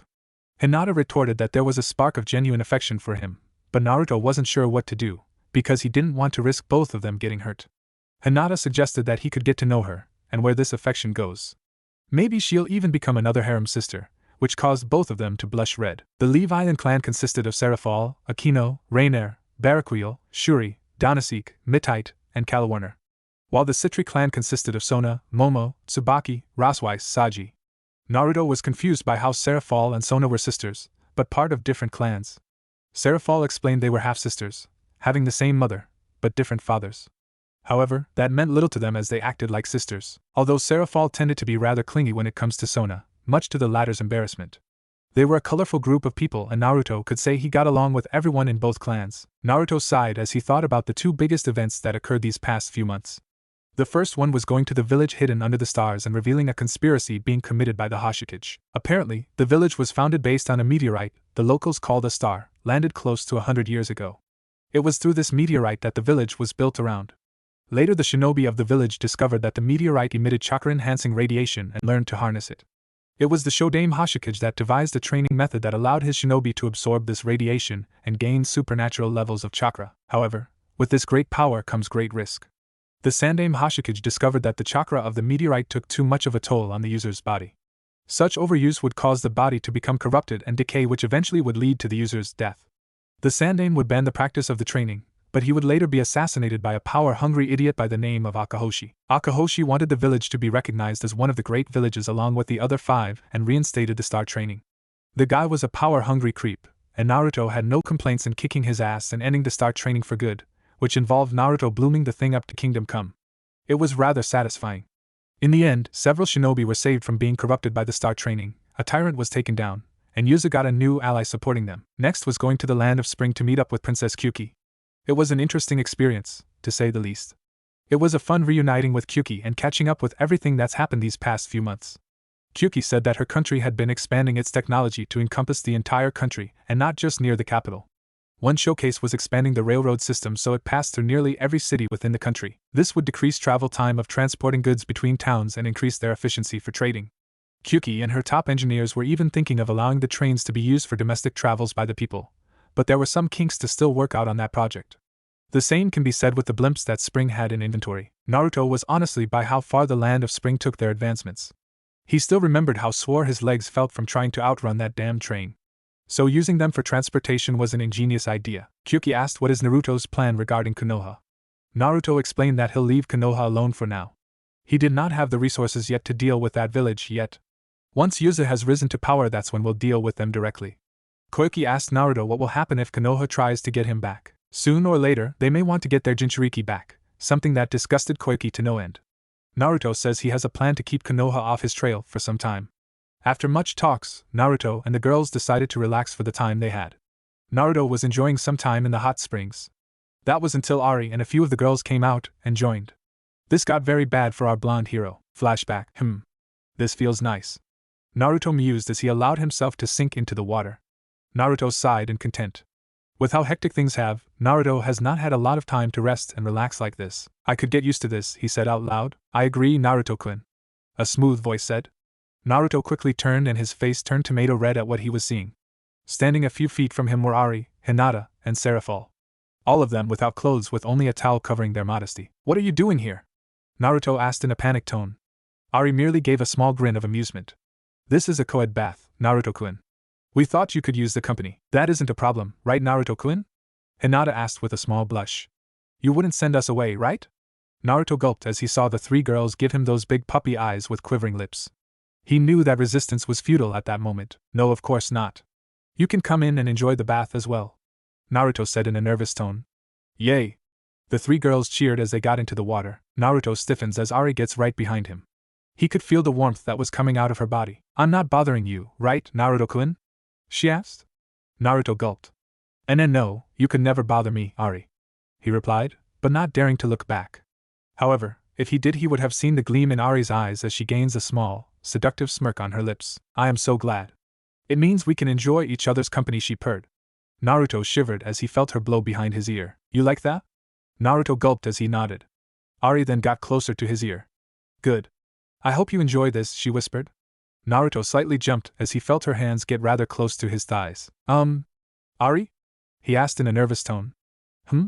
She hummed in question. Naruto tried to say something, but it came out as a garbled mess. Something wrong? She asked in a fake confused tone. I know, not exactly, but Ari giggled at her vessel.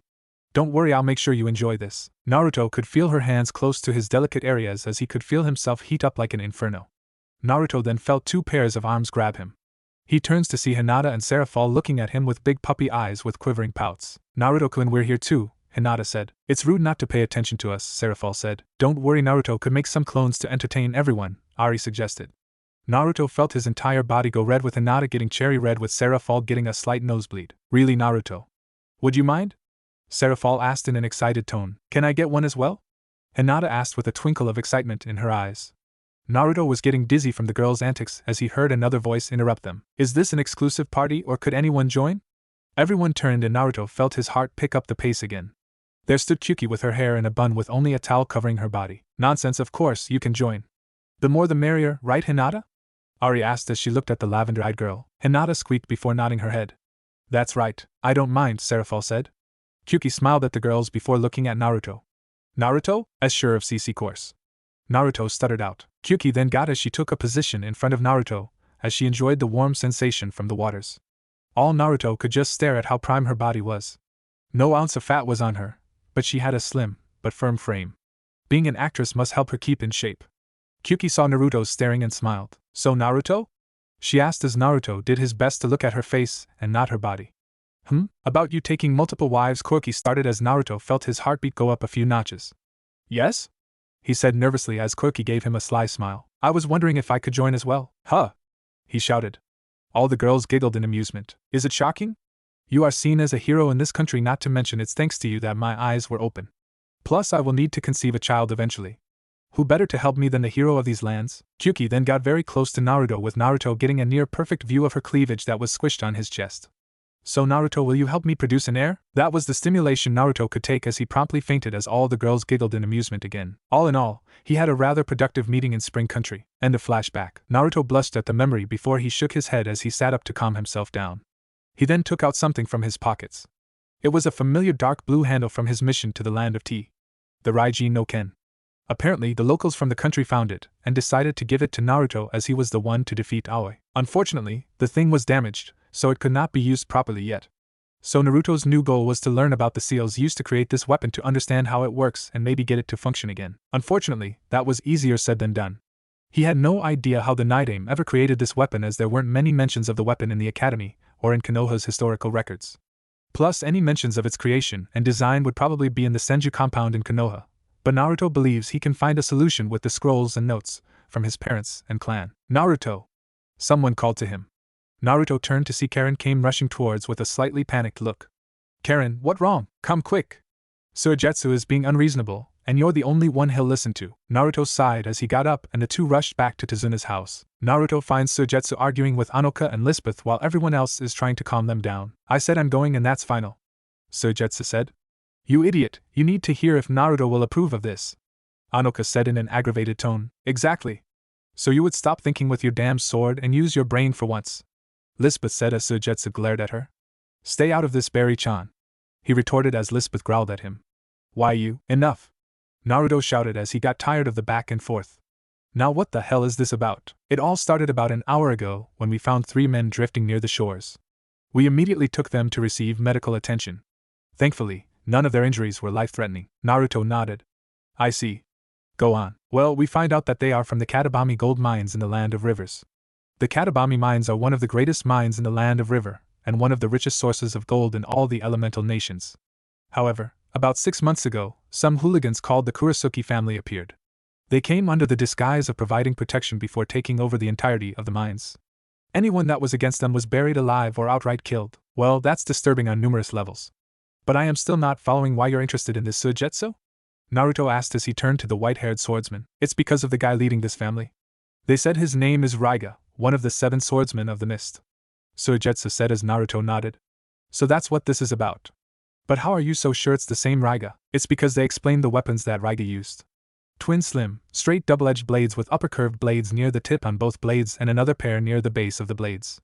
That description matches the Kiba blades of Kiri. Naruto hummed in thought. Come on, please, this is a golden opportunity. Suigetsu pleaded. We could use this as leverage for negotiating with Kiri. Not to mention I could possibly get some info on Kisame from Raiga. Not to mention, after hearing it, not helping these people would leave a bad taste in my mouth. Naruto said out loud. So Suigetsu drawled out. Yes, Suigetsu will go to the land of rivers. Yes. Suigetsu said as he pumped his fist into the air.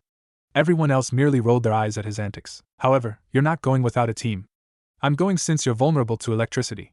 We'll also need a sensor and a heavy hitter. Naruto said sternly before turning to Karen and Yugo. Karen, you and Yugo are coming with us. Naruto said in a firm tone. What? Several people shouted. Are you sure? Yugo said in an uncertain tone. He didn't think he was ready for an actual mission yet. Naruto nodded. Yeah, everyone is currently busy. Plus it would be good to shake the team dynamics a bit. Naruto then turned to his furry partner. Ari, are you coming? He asked in a curious tone, but the fox lady shook her head. Unfortunately, no.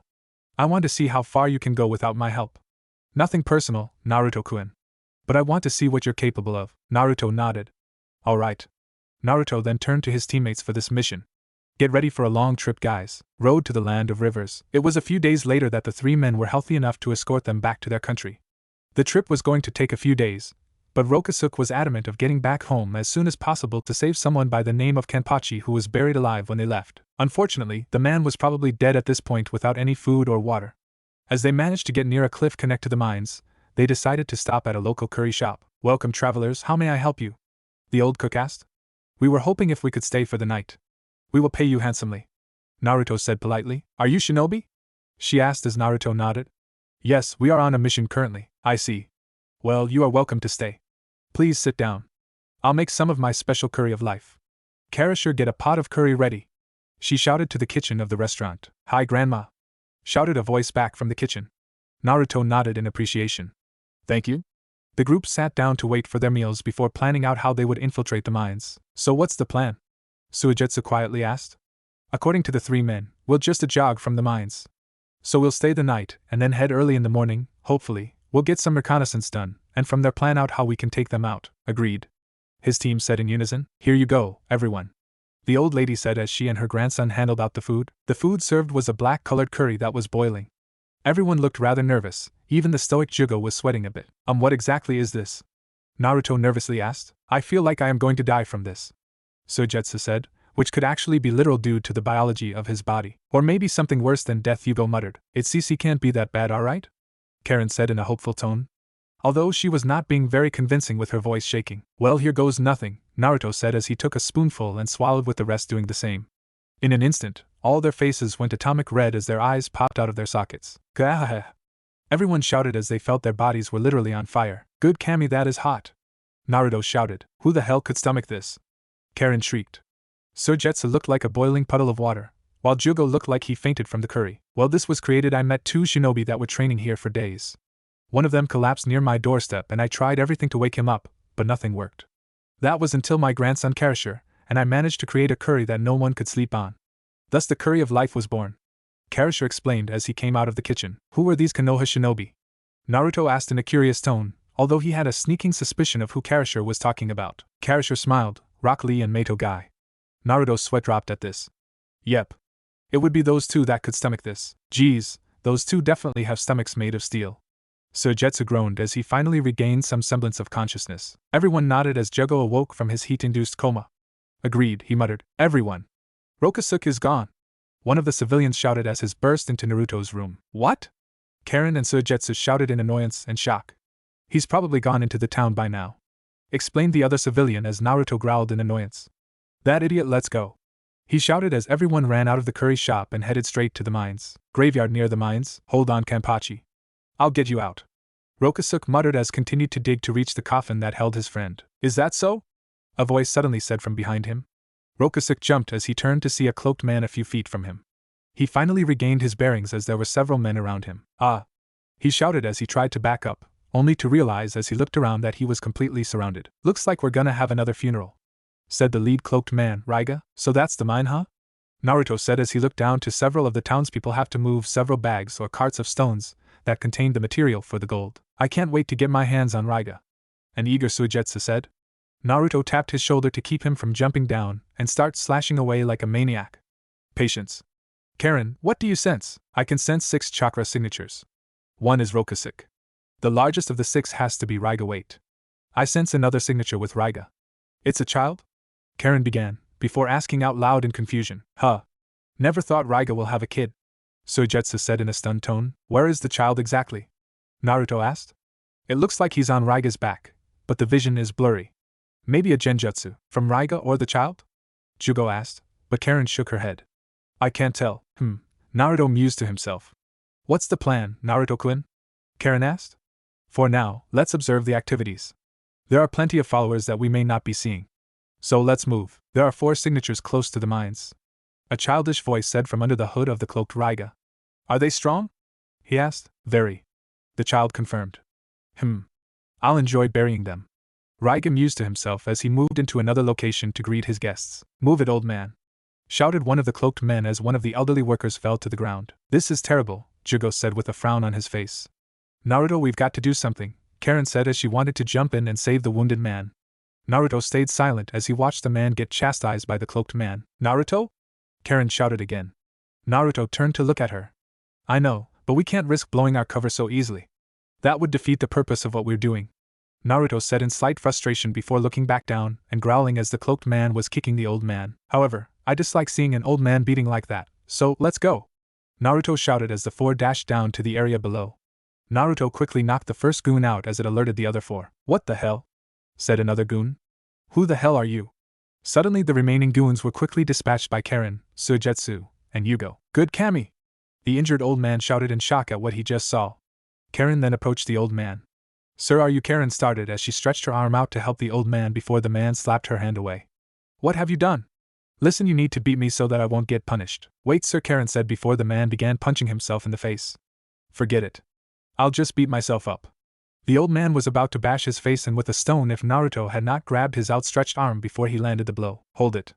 I know about the Kurasuki family. We are here to help. Naruto tried to explain, but the old man was not listening to him. Suddenly they all hear a bell go off. They all turned to the direction of the bell. A bell? Karen asked. What does that mean? Naruto asked as he looked at the man. The old man looked down in sadness as tears began to fall from his eyes. It means another funeral has occurred. Every time that damn bell rings, it means that someone else is going to be buried. Poor Rokusuk, he said in a depressed tone. Naruto narrowed his eyes as he summoned several clones. Take the old man somewhere safe. Let's go, everyone. Naruto moved to the Kurasuki household to end this for good. I remember Rokusuk. He was so happy when I first came here and took down the magistrate, and removing all the taxes. He laughed so joyfully. He was truly happy seeing me. Ah, how I love funerals. They make me so nostalgic. Rya preached to his audience as they lowered the coffin down into the ground. For our closing in, the child said. Rya merely smiled in anticipation. Heh. More people to bury. What do you sense, Karen? Naruto asked as they hid behind a few large rocks. Rokusuk is in the coffin. But I am getting a foggy vision of Rya and everyone else. Alright, move out, Naruto said as they all split off while Naruto dashed forward as he took out several smoke bombs. While Rya and his men were finishing burying the coffin were suddenly enveloped in black smoke. What? Intruders! Several of the men shouted as Rya disappeared. Naruto and his company easily dispatched of the minions with little difficulty. Karen used her sensory power to look for Rya but was shocked when something seemed to be blocking her. Damn it! She shouted in annoyance. Everyone looked at her in concern. Karen, what happened? I wasn't sure before, but I can tell that the kid with Rya or Rya himself is screwing with my sensory abilities, Karen said as that made the other 3 get tense as they couldn't rely on Karen to find the enemy in this fight. Maybe the kid he has a special bloodline, Naruto warned as the others nodded. Soon a huge mist began to cover the area the 4 are in. Be on guard, everyone. Suddenly Naruto began to notice something. All of you get out of the way. The other had barely any time to move as lightning came down and struck Naruto. Up in his hiding spot, Rya chuckled. Another person to add to the funeral list. Wait. That one we hit is still alive. The child spoke. Rya looked to his cloaked back. What's that? Rya turned his attention back to the area below to see Naruto without any injuries. How the hell are you still standing, let alone conscious? Rya shouted in shock. Naruto gave an amused chuckle under his mask. That's my secret and for you to figure it out. Naruto mocked as Raiga growled in annoyance. Are all of you safe? Naruto asked using his telepathy magic. Hi. They all said. Alright. Stay in position. Using his Sharingan, he sees several enemies coming towards him. Naruto brings out 2 simple katanas as he charges them with lightning chakra. He charges at the enemies, but he is shocked that his swords impacted a couple of boulders. Naruto was left dumbfounded. What the fuck? Naruto jumped back and then detected another 2 enemies to the side. He wiped with his swords again only to impact a tree. What's going on? Naruto, what's up? Suigetsu asked. This enemy is more dangerous than expected. Not only can they disrupt sensors, and put people in illusions that not even Dijitsus can detect or dispel. What? Everyone on his team shouted in shock. Damn. That is a broken bloodline. Suigetsu said. Naruto, any ideas? Here's the plan. Naruto then began explaining his plan to everyone. One in the middle. Another to the left. Another to the right. One on the bottom cliff. The last one is on the middle cliff. The child said as Raiga nodded. Can't have funerals for all of them. So I will have to make sure there is no trace of them left. Raiga said as he nodded to himself. Futon, whirlwind. A giant breeze blows through the mist, clearing the view for Naruto to see Raiga on top of the cliff. What? Raiga shouted in shock as Naruto stood there with an unimpressed look under his mask. You're gonna have to better than that, Raiga. Raiga blinked before he hummed in amusement. So you know who I am?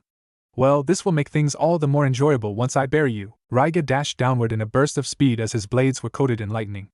Naruto coated his own blades with the wind as the blades collided. Wind and lightning expelled everywhere. Ho! I see you're a sword wielder. Tell me your name?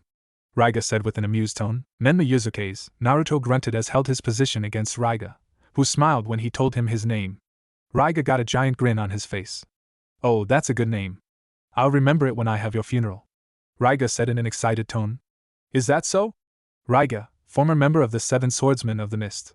Raiga glared at Naruto. Don't remind me of those dark days. Naruto scoffed. Too bad. I want answers and you're the only one I can get them from. Like hell. Raiga said as he applied more pressure that Naruto easily returned. The two moved back to give themselves some space for their next attack. Raitan, lightning ball. Raiga shouted as he fired off his attack. Naruto channeled wind chakra into his blades that became mini whirlwinds around the blades. Futon, wind blades. Naruto shouted as he launched several blades of wind chakra. The 2 attacks collided, causing a minor explosion. The 2 ninja dashed forward. Naruto tried a cross slash, but Raiga jumped into the air as he performed a double downward slash. Naruto managed to block it, but the sheer force caused the ground beneath him to crack and led to Naruto stumbling a bit. Raiga used this opportunity to slam a roundhouse kick into the disguised blonde's gut, sending him tumbling on the ground. Naruto winced in pain as he got up. Thunder funeral, feast of lightning. Raiga shouted as a surge of lightning made a beeline for Naruto. Naruto having little time to react as he charged his blades with lightning chakra as he blocked the attack. A surge of electricity was expelled in various directions as Naruto struggled to hold off the attack. The force of the attack was slowly beginning to push him to the side of the cliff. The 2 continued to push at another. Something or someone had to give in. And something did. Naruto could hear something beginning to break like glass. He knew his blades would give out soon, so he needed to end this tug of war now. With one final roar of defiance, Naruto managed to finally push the attack back to Raiga, but it resulted in his swords shattering. Raiga managed to dodge the excess lightning bolts. Naruto clicked his tongue in annoyance as he looked down at his broken blades. Great, I have done jack shit to him, and I just lost my swords. Nice comeback, kid. Too bad it cost you blades. Raiga complimented. Naruto glared at the rogue Kiri ninja. Oh, I have a backup. Naruto smoothly lied. Now! Naruto mentally shouted. Raiga, behind you! The child shouted. Raiga had little time to react as Suigetsu appeared right behind him and performed an upward slash that ripped apart Raiga's cloak. A rather large bag that was on Raiga's back went flying in the opposite direction. Raiga! The child in the voice shouted. Ranmaru! Raiga screamed in shock. Karen, get that kid out of the battlefield now! Naruto mentally commanded. Roger! Karen confirmed. Raiga then glared at the 2. You're gonna pay for that, he growled. It's been a while, Raiga. Remember me? Suigetsu said as he rested his sword on his shoulder. Raiga blinked as he recognized the white-haired swordsman. Suigetsu. Still, the same brat as I remember. Raiga mocked. Suigetsu did not take the bait as he merely scoffed. Whatever. Now, why don't you sit down and relax so we can discuss? We got some questions for you. Have you seen Kisame lately? Raiga snarled. I hate that name with a passion. Same with the upstart Zabuza. Raiga growled out. Too bad. We're not leaving without answers. Naruto said as he joined Suigetsu. The three were about to face off when they felt a spike of chakra as they some unfamiliar voices shout. Dutan, Mud Spear Fall. One voice shouted. Dutan, Rock Avalanche? Another one shouted. Move. Naruto shouted as the last thing on his list of things to do. Dying by mudslide was not one of them. Raiga and the two ran as they tried to escape the two jutsus. However, Raiga was hit by a stray rock spear. Naruto quickly went to help him, but that left them no time to run as both were swallowed by the jutsus. Suigetsu barely escaped by the skin of his teeth. He looked around with wide eyes as he saw no trace of his boss. He knew Naruto would not die from something like this, but he still needs air to breathe, which he won't be able to do if he's buried under mud and rock. Naruto! Suigetsu shouted with no answer. He turned to see Karen running towards him. Karen, where is he? He demanded quickly. Karen wasted no time using her inner eye to look for the two missing ninjas. Her eyes opened when she found her targets. I see him. He's still alive, but he's buried under all that rock, Karen said. Tell me and Yugo where he is so we can dig him out. Karen was about to speak when someone said, I don't think so. The two turned to see a small platoon of IWA shinobi. The two glared at the man in front as Suigetsu got into an aggressive stance with his hand on his blade. What do you want? Suigetsu demanded. Simple. Control of these mines. With them, we'll have a foot in the land of fire. The two glared at the man as they knew what this is about. So this is some grand plan to invade Konoha? The IWA ninja glared at Karen for reminding them of that village. Of course. Konoha embarrassed us with their yellow flash, and we will finally have our revenge. Suigetsu raised an eyebrow. While he knew IWA had some serious bad blood with the leaf after Naruto's dad turned the tide of the war, they never tried this directly to take land from Hino Kuni. The Sandaime Tsuchikage was senile and bloodthirsty, but not crazy. I don't recall the Sandaime being that eager for war. Even for revenge. What's his gain from this? Suigetsu asked. Whatever reaction he expected, it was not for all of them to start laughing. This put the two on edge. Is there something funny? Suigetsu said with an edge. The head ninja finally calmed down from the laughing before he looked at the two in amusement. Let's just say that our village is under new leadership. One that will bring us back to its former glory. Now hand over the kid. Don't lie. We have a sensor too, and they know Raiga had a kid that had a bloodline that could disrupt our sensory capabilities and had incredible genjutsu capabilities. Karen and Suigetsu tensed as they waited for an opportunity to call Yugo to raise some hell. Why should we? Karen asked on edge. He has a very unique and powerful bloodline. We could use it in our ranks. The man said like it was the simplest thing in the world. Over our dead bodies, Karen said defiantly. IWA ninja all looked unimpressed by Karen's bold stance. Pity. Well, the girl looks like an Uzumaki. I'm sure our boss would love to get his hands on you. One of IWA nin said with a lustful smile that made Karen's skin crawl. We're also searching for that Uzumaki that Konoha was stupid enough to banish. If we can get our hands on him, we can convince to join our cause in the destruction of Konoha and prove that IWA is the supreme village in all of the elemental nations. Suigetsu and Karen simply stared at the group of nin in front of them. This guy is a complete whack job. The head shinobi then looked at the two with an impatient scowl on his face. Now hand over the head, IWA ninja began to say. But, boom, what the hell? A pillar of chakra rose from the rubble and out came Naruto carrying an injured Raiga. Naruto looked at the group, with rage clear in his hidden Sharingan eyes. Prepare to die. Naruto snarled. Several of the IWA nin were unnerved, but many were not the least bit intimidated. Let's see about that. One of the braver IWA nin mocked. Naruto just viciously smirked under his mask. We'll see about that. Yugo, out of nowhere, comes Yugo with his arm transformed with a maniacal grin on his face. Ha ha ha ha ha. Take this. Most of the nin managed to dodge, except for one unlucky bastard that was ripped in half. You bastard! Shouted one of Rock Ninja, angry that one of his fellow comrades was killed. Several of the men went through some hand signs Doton, Earth Dragon Bullet. They shouted as their jutsu combined to make an enormous dragon made of rock and mud. Naruto glared back at the dragon. Raitun, Zakuruga! Naruto countered as he fired his spiral beam that ripped through the Earth Dragon Bullet and pierced the lead user in an instant. Damn it! These bastards aren't greenhorns. One man said before his head was blown off by Jugo and his transformed fist. We need to ARG, one began to say before he decapitated by Suigetsu. Get the kid and the red-haired girl.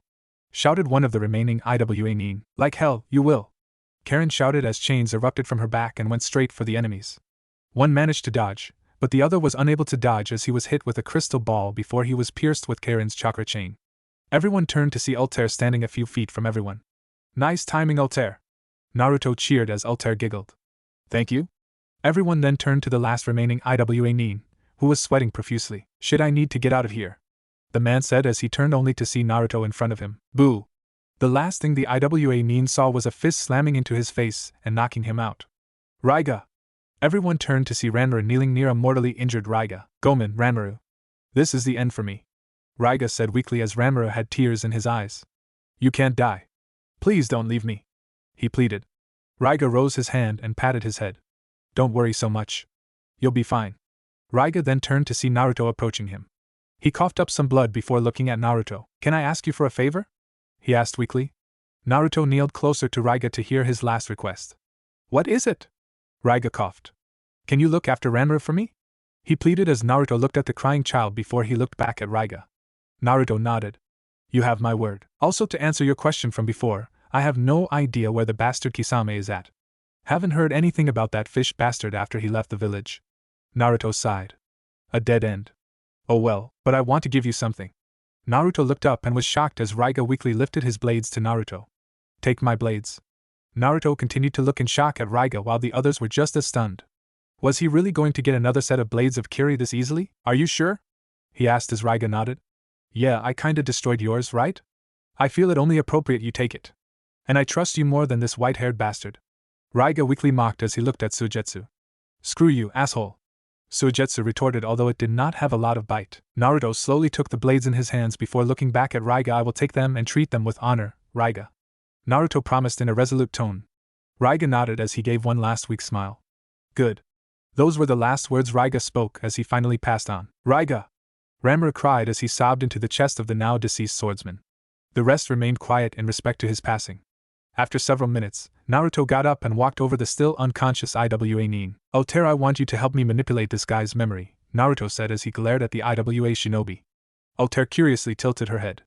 What would you like to replace it with? Naruto then explained what his plan entailed for IWA, Konoha, Akatsuki, and the rest of the elemental nations.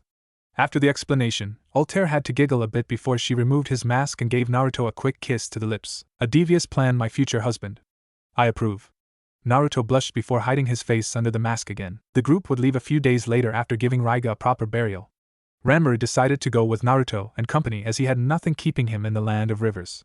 The locals were eternally grateful and their daimyo was willing to form an alliance to keep in touch. Quite the successful mission, all things considered. Well, you guys had one hell of an adventure. Tsunami commented as she and the other girls listened to the team's retelling of the events. Ranmaru and Inari were playing outside the house. Yes, we did, Karen said with the other nodded. Well, at least you got something out of this, Ari said as Naruto unsealed the Kiba blades as he held the two in his hands. He could appreciate the master craftsmanship that was dedicated to creating these blades. Yeah. Though it will take some time getting used to these. Before anyone could say anything, the door was slammed open. Naruto and I! Inari shouted as he burst into the house. Naruto asked what's up. I just got a message from Grandpa. He wants you to head to Yuzu as soon as possible. He said he found something you should look into. Naruto nodded as he got up. Alright, let's go. Everyone quickly made it to the main island. They traveled to one of the sacred temples located in Yuzu to find Tazuna waiting outside. So what's up? Naruto asked as he walked to Tazuna's side.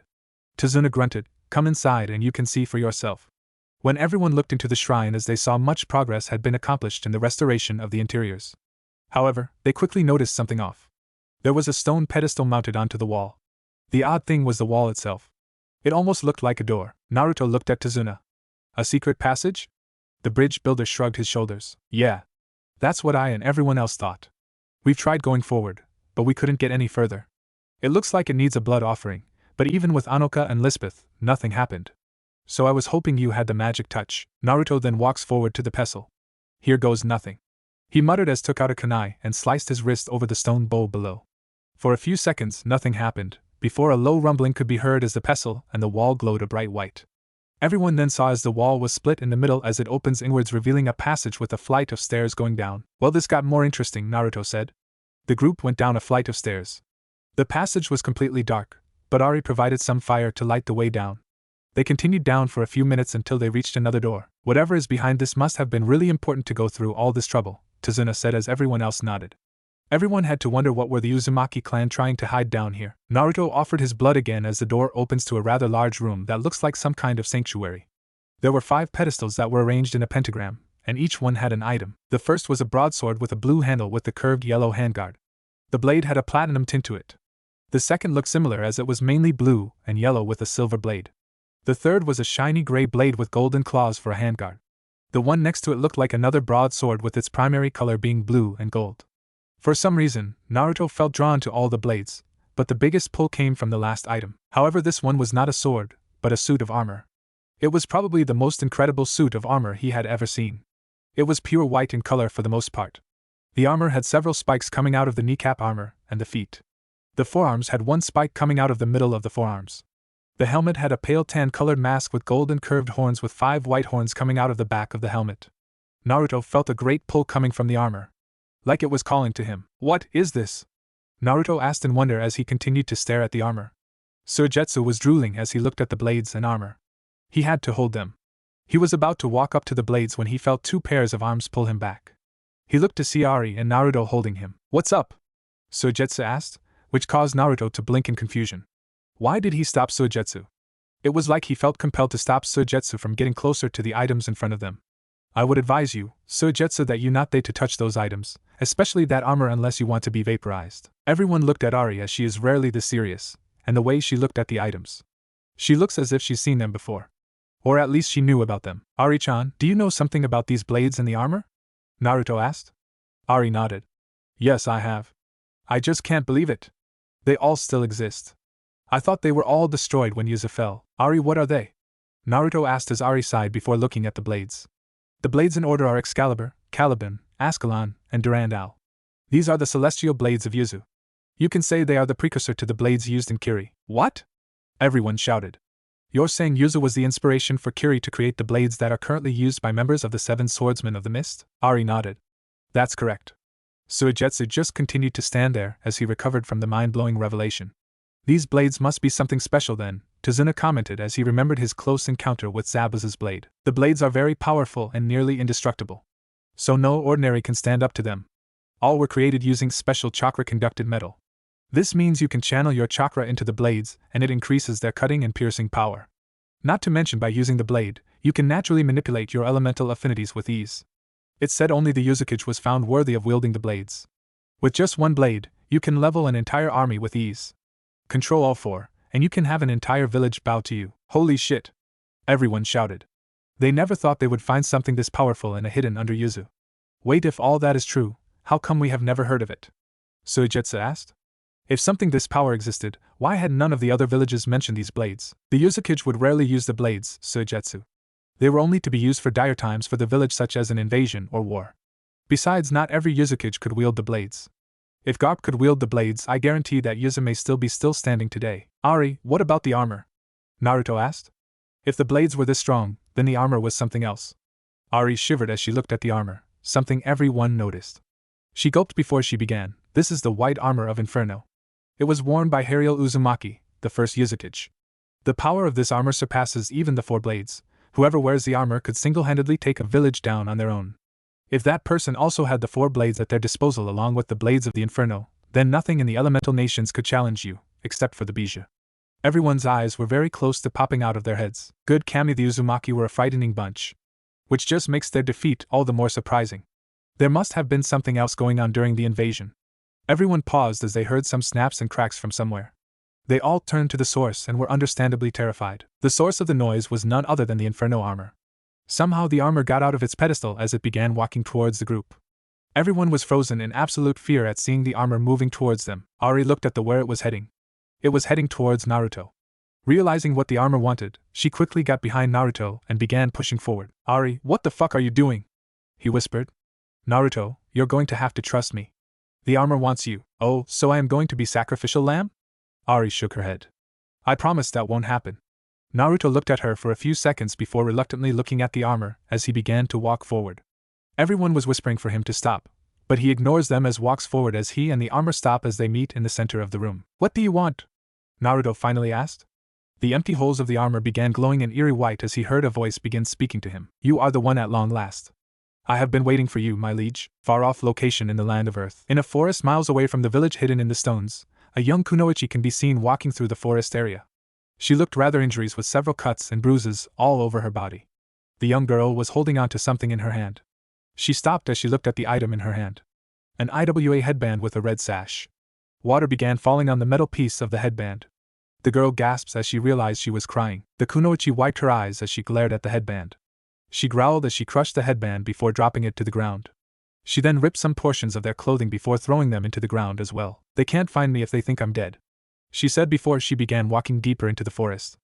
I will make them pay for this. Killing my grandfather, my father, my family. I will make them pay. She swore to herself. I will bring IWA back to its true glory, were her last words as she disappeared into the shadows of the forest. Tsuchikage's office, Iwagakure. That is my report, sir, said a familiar IWA shinobi from the land of rivers. The Tsuchikage hummed in thought. This is startling news. Contact Orochimaru. We need to inform him of the Kyuubi Jinchuriki's fate. The Tsuchikage said. Yes, sir, his secretary said as she left the room. The Tsuchikage then turned to his bowing subordinate. He stood up as he walked towards the kneeling shinobi. He then places a hand on his shoulder. You have brought me some valuable information, Gaku-san. Gaku bowed his head in appreciation. Thank you, Gaku began to say but coughed out some blood as he looked down to see a bloody stone spear going through the center of his chest. He looked up to see the impassive face of his leader, WWY. He choked out. The Tsuchikage simply scoffed. While the information you have given me was useful, you still failed your mission to a group of unknown shinobi. One of them possibly being an Uzumaki. I told you and the rest before I have a zero tolerance for failure, the man said before ripping the stone spear out of Gaku's chest and slicing his head off.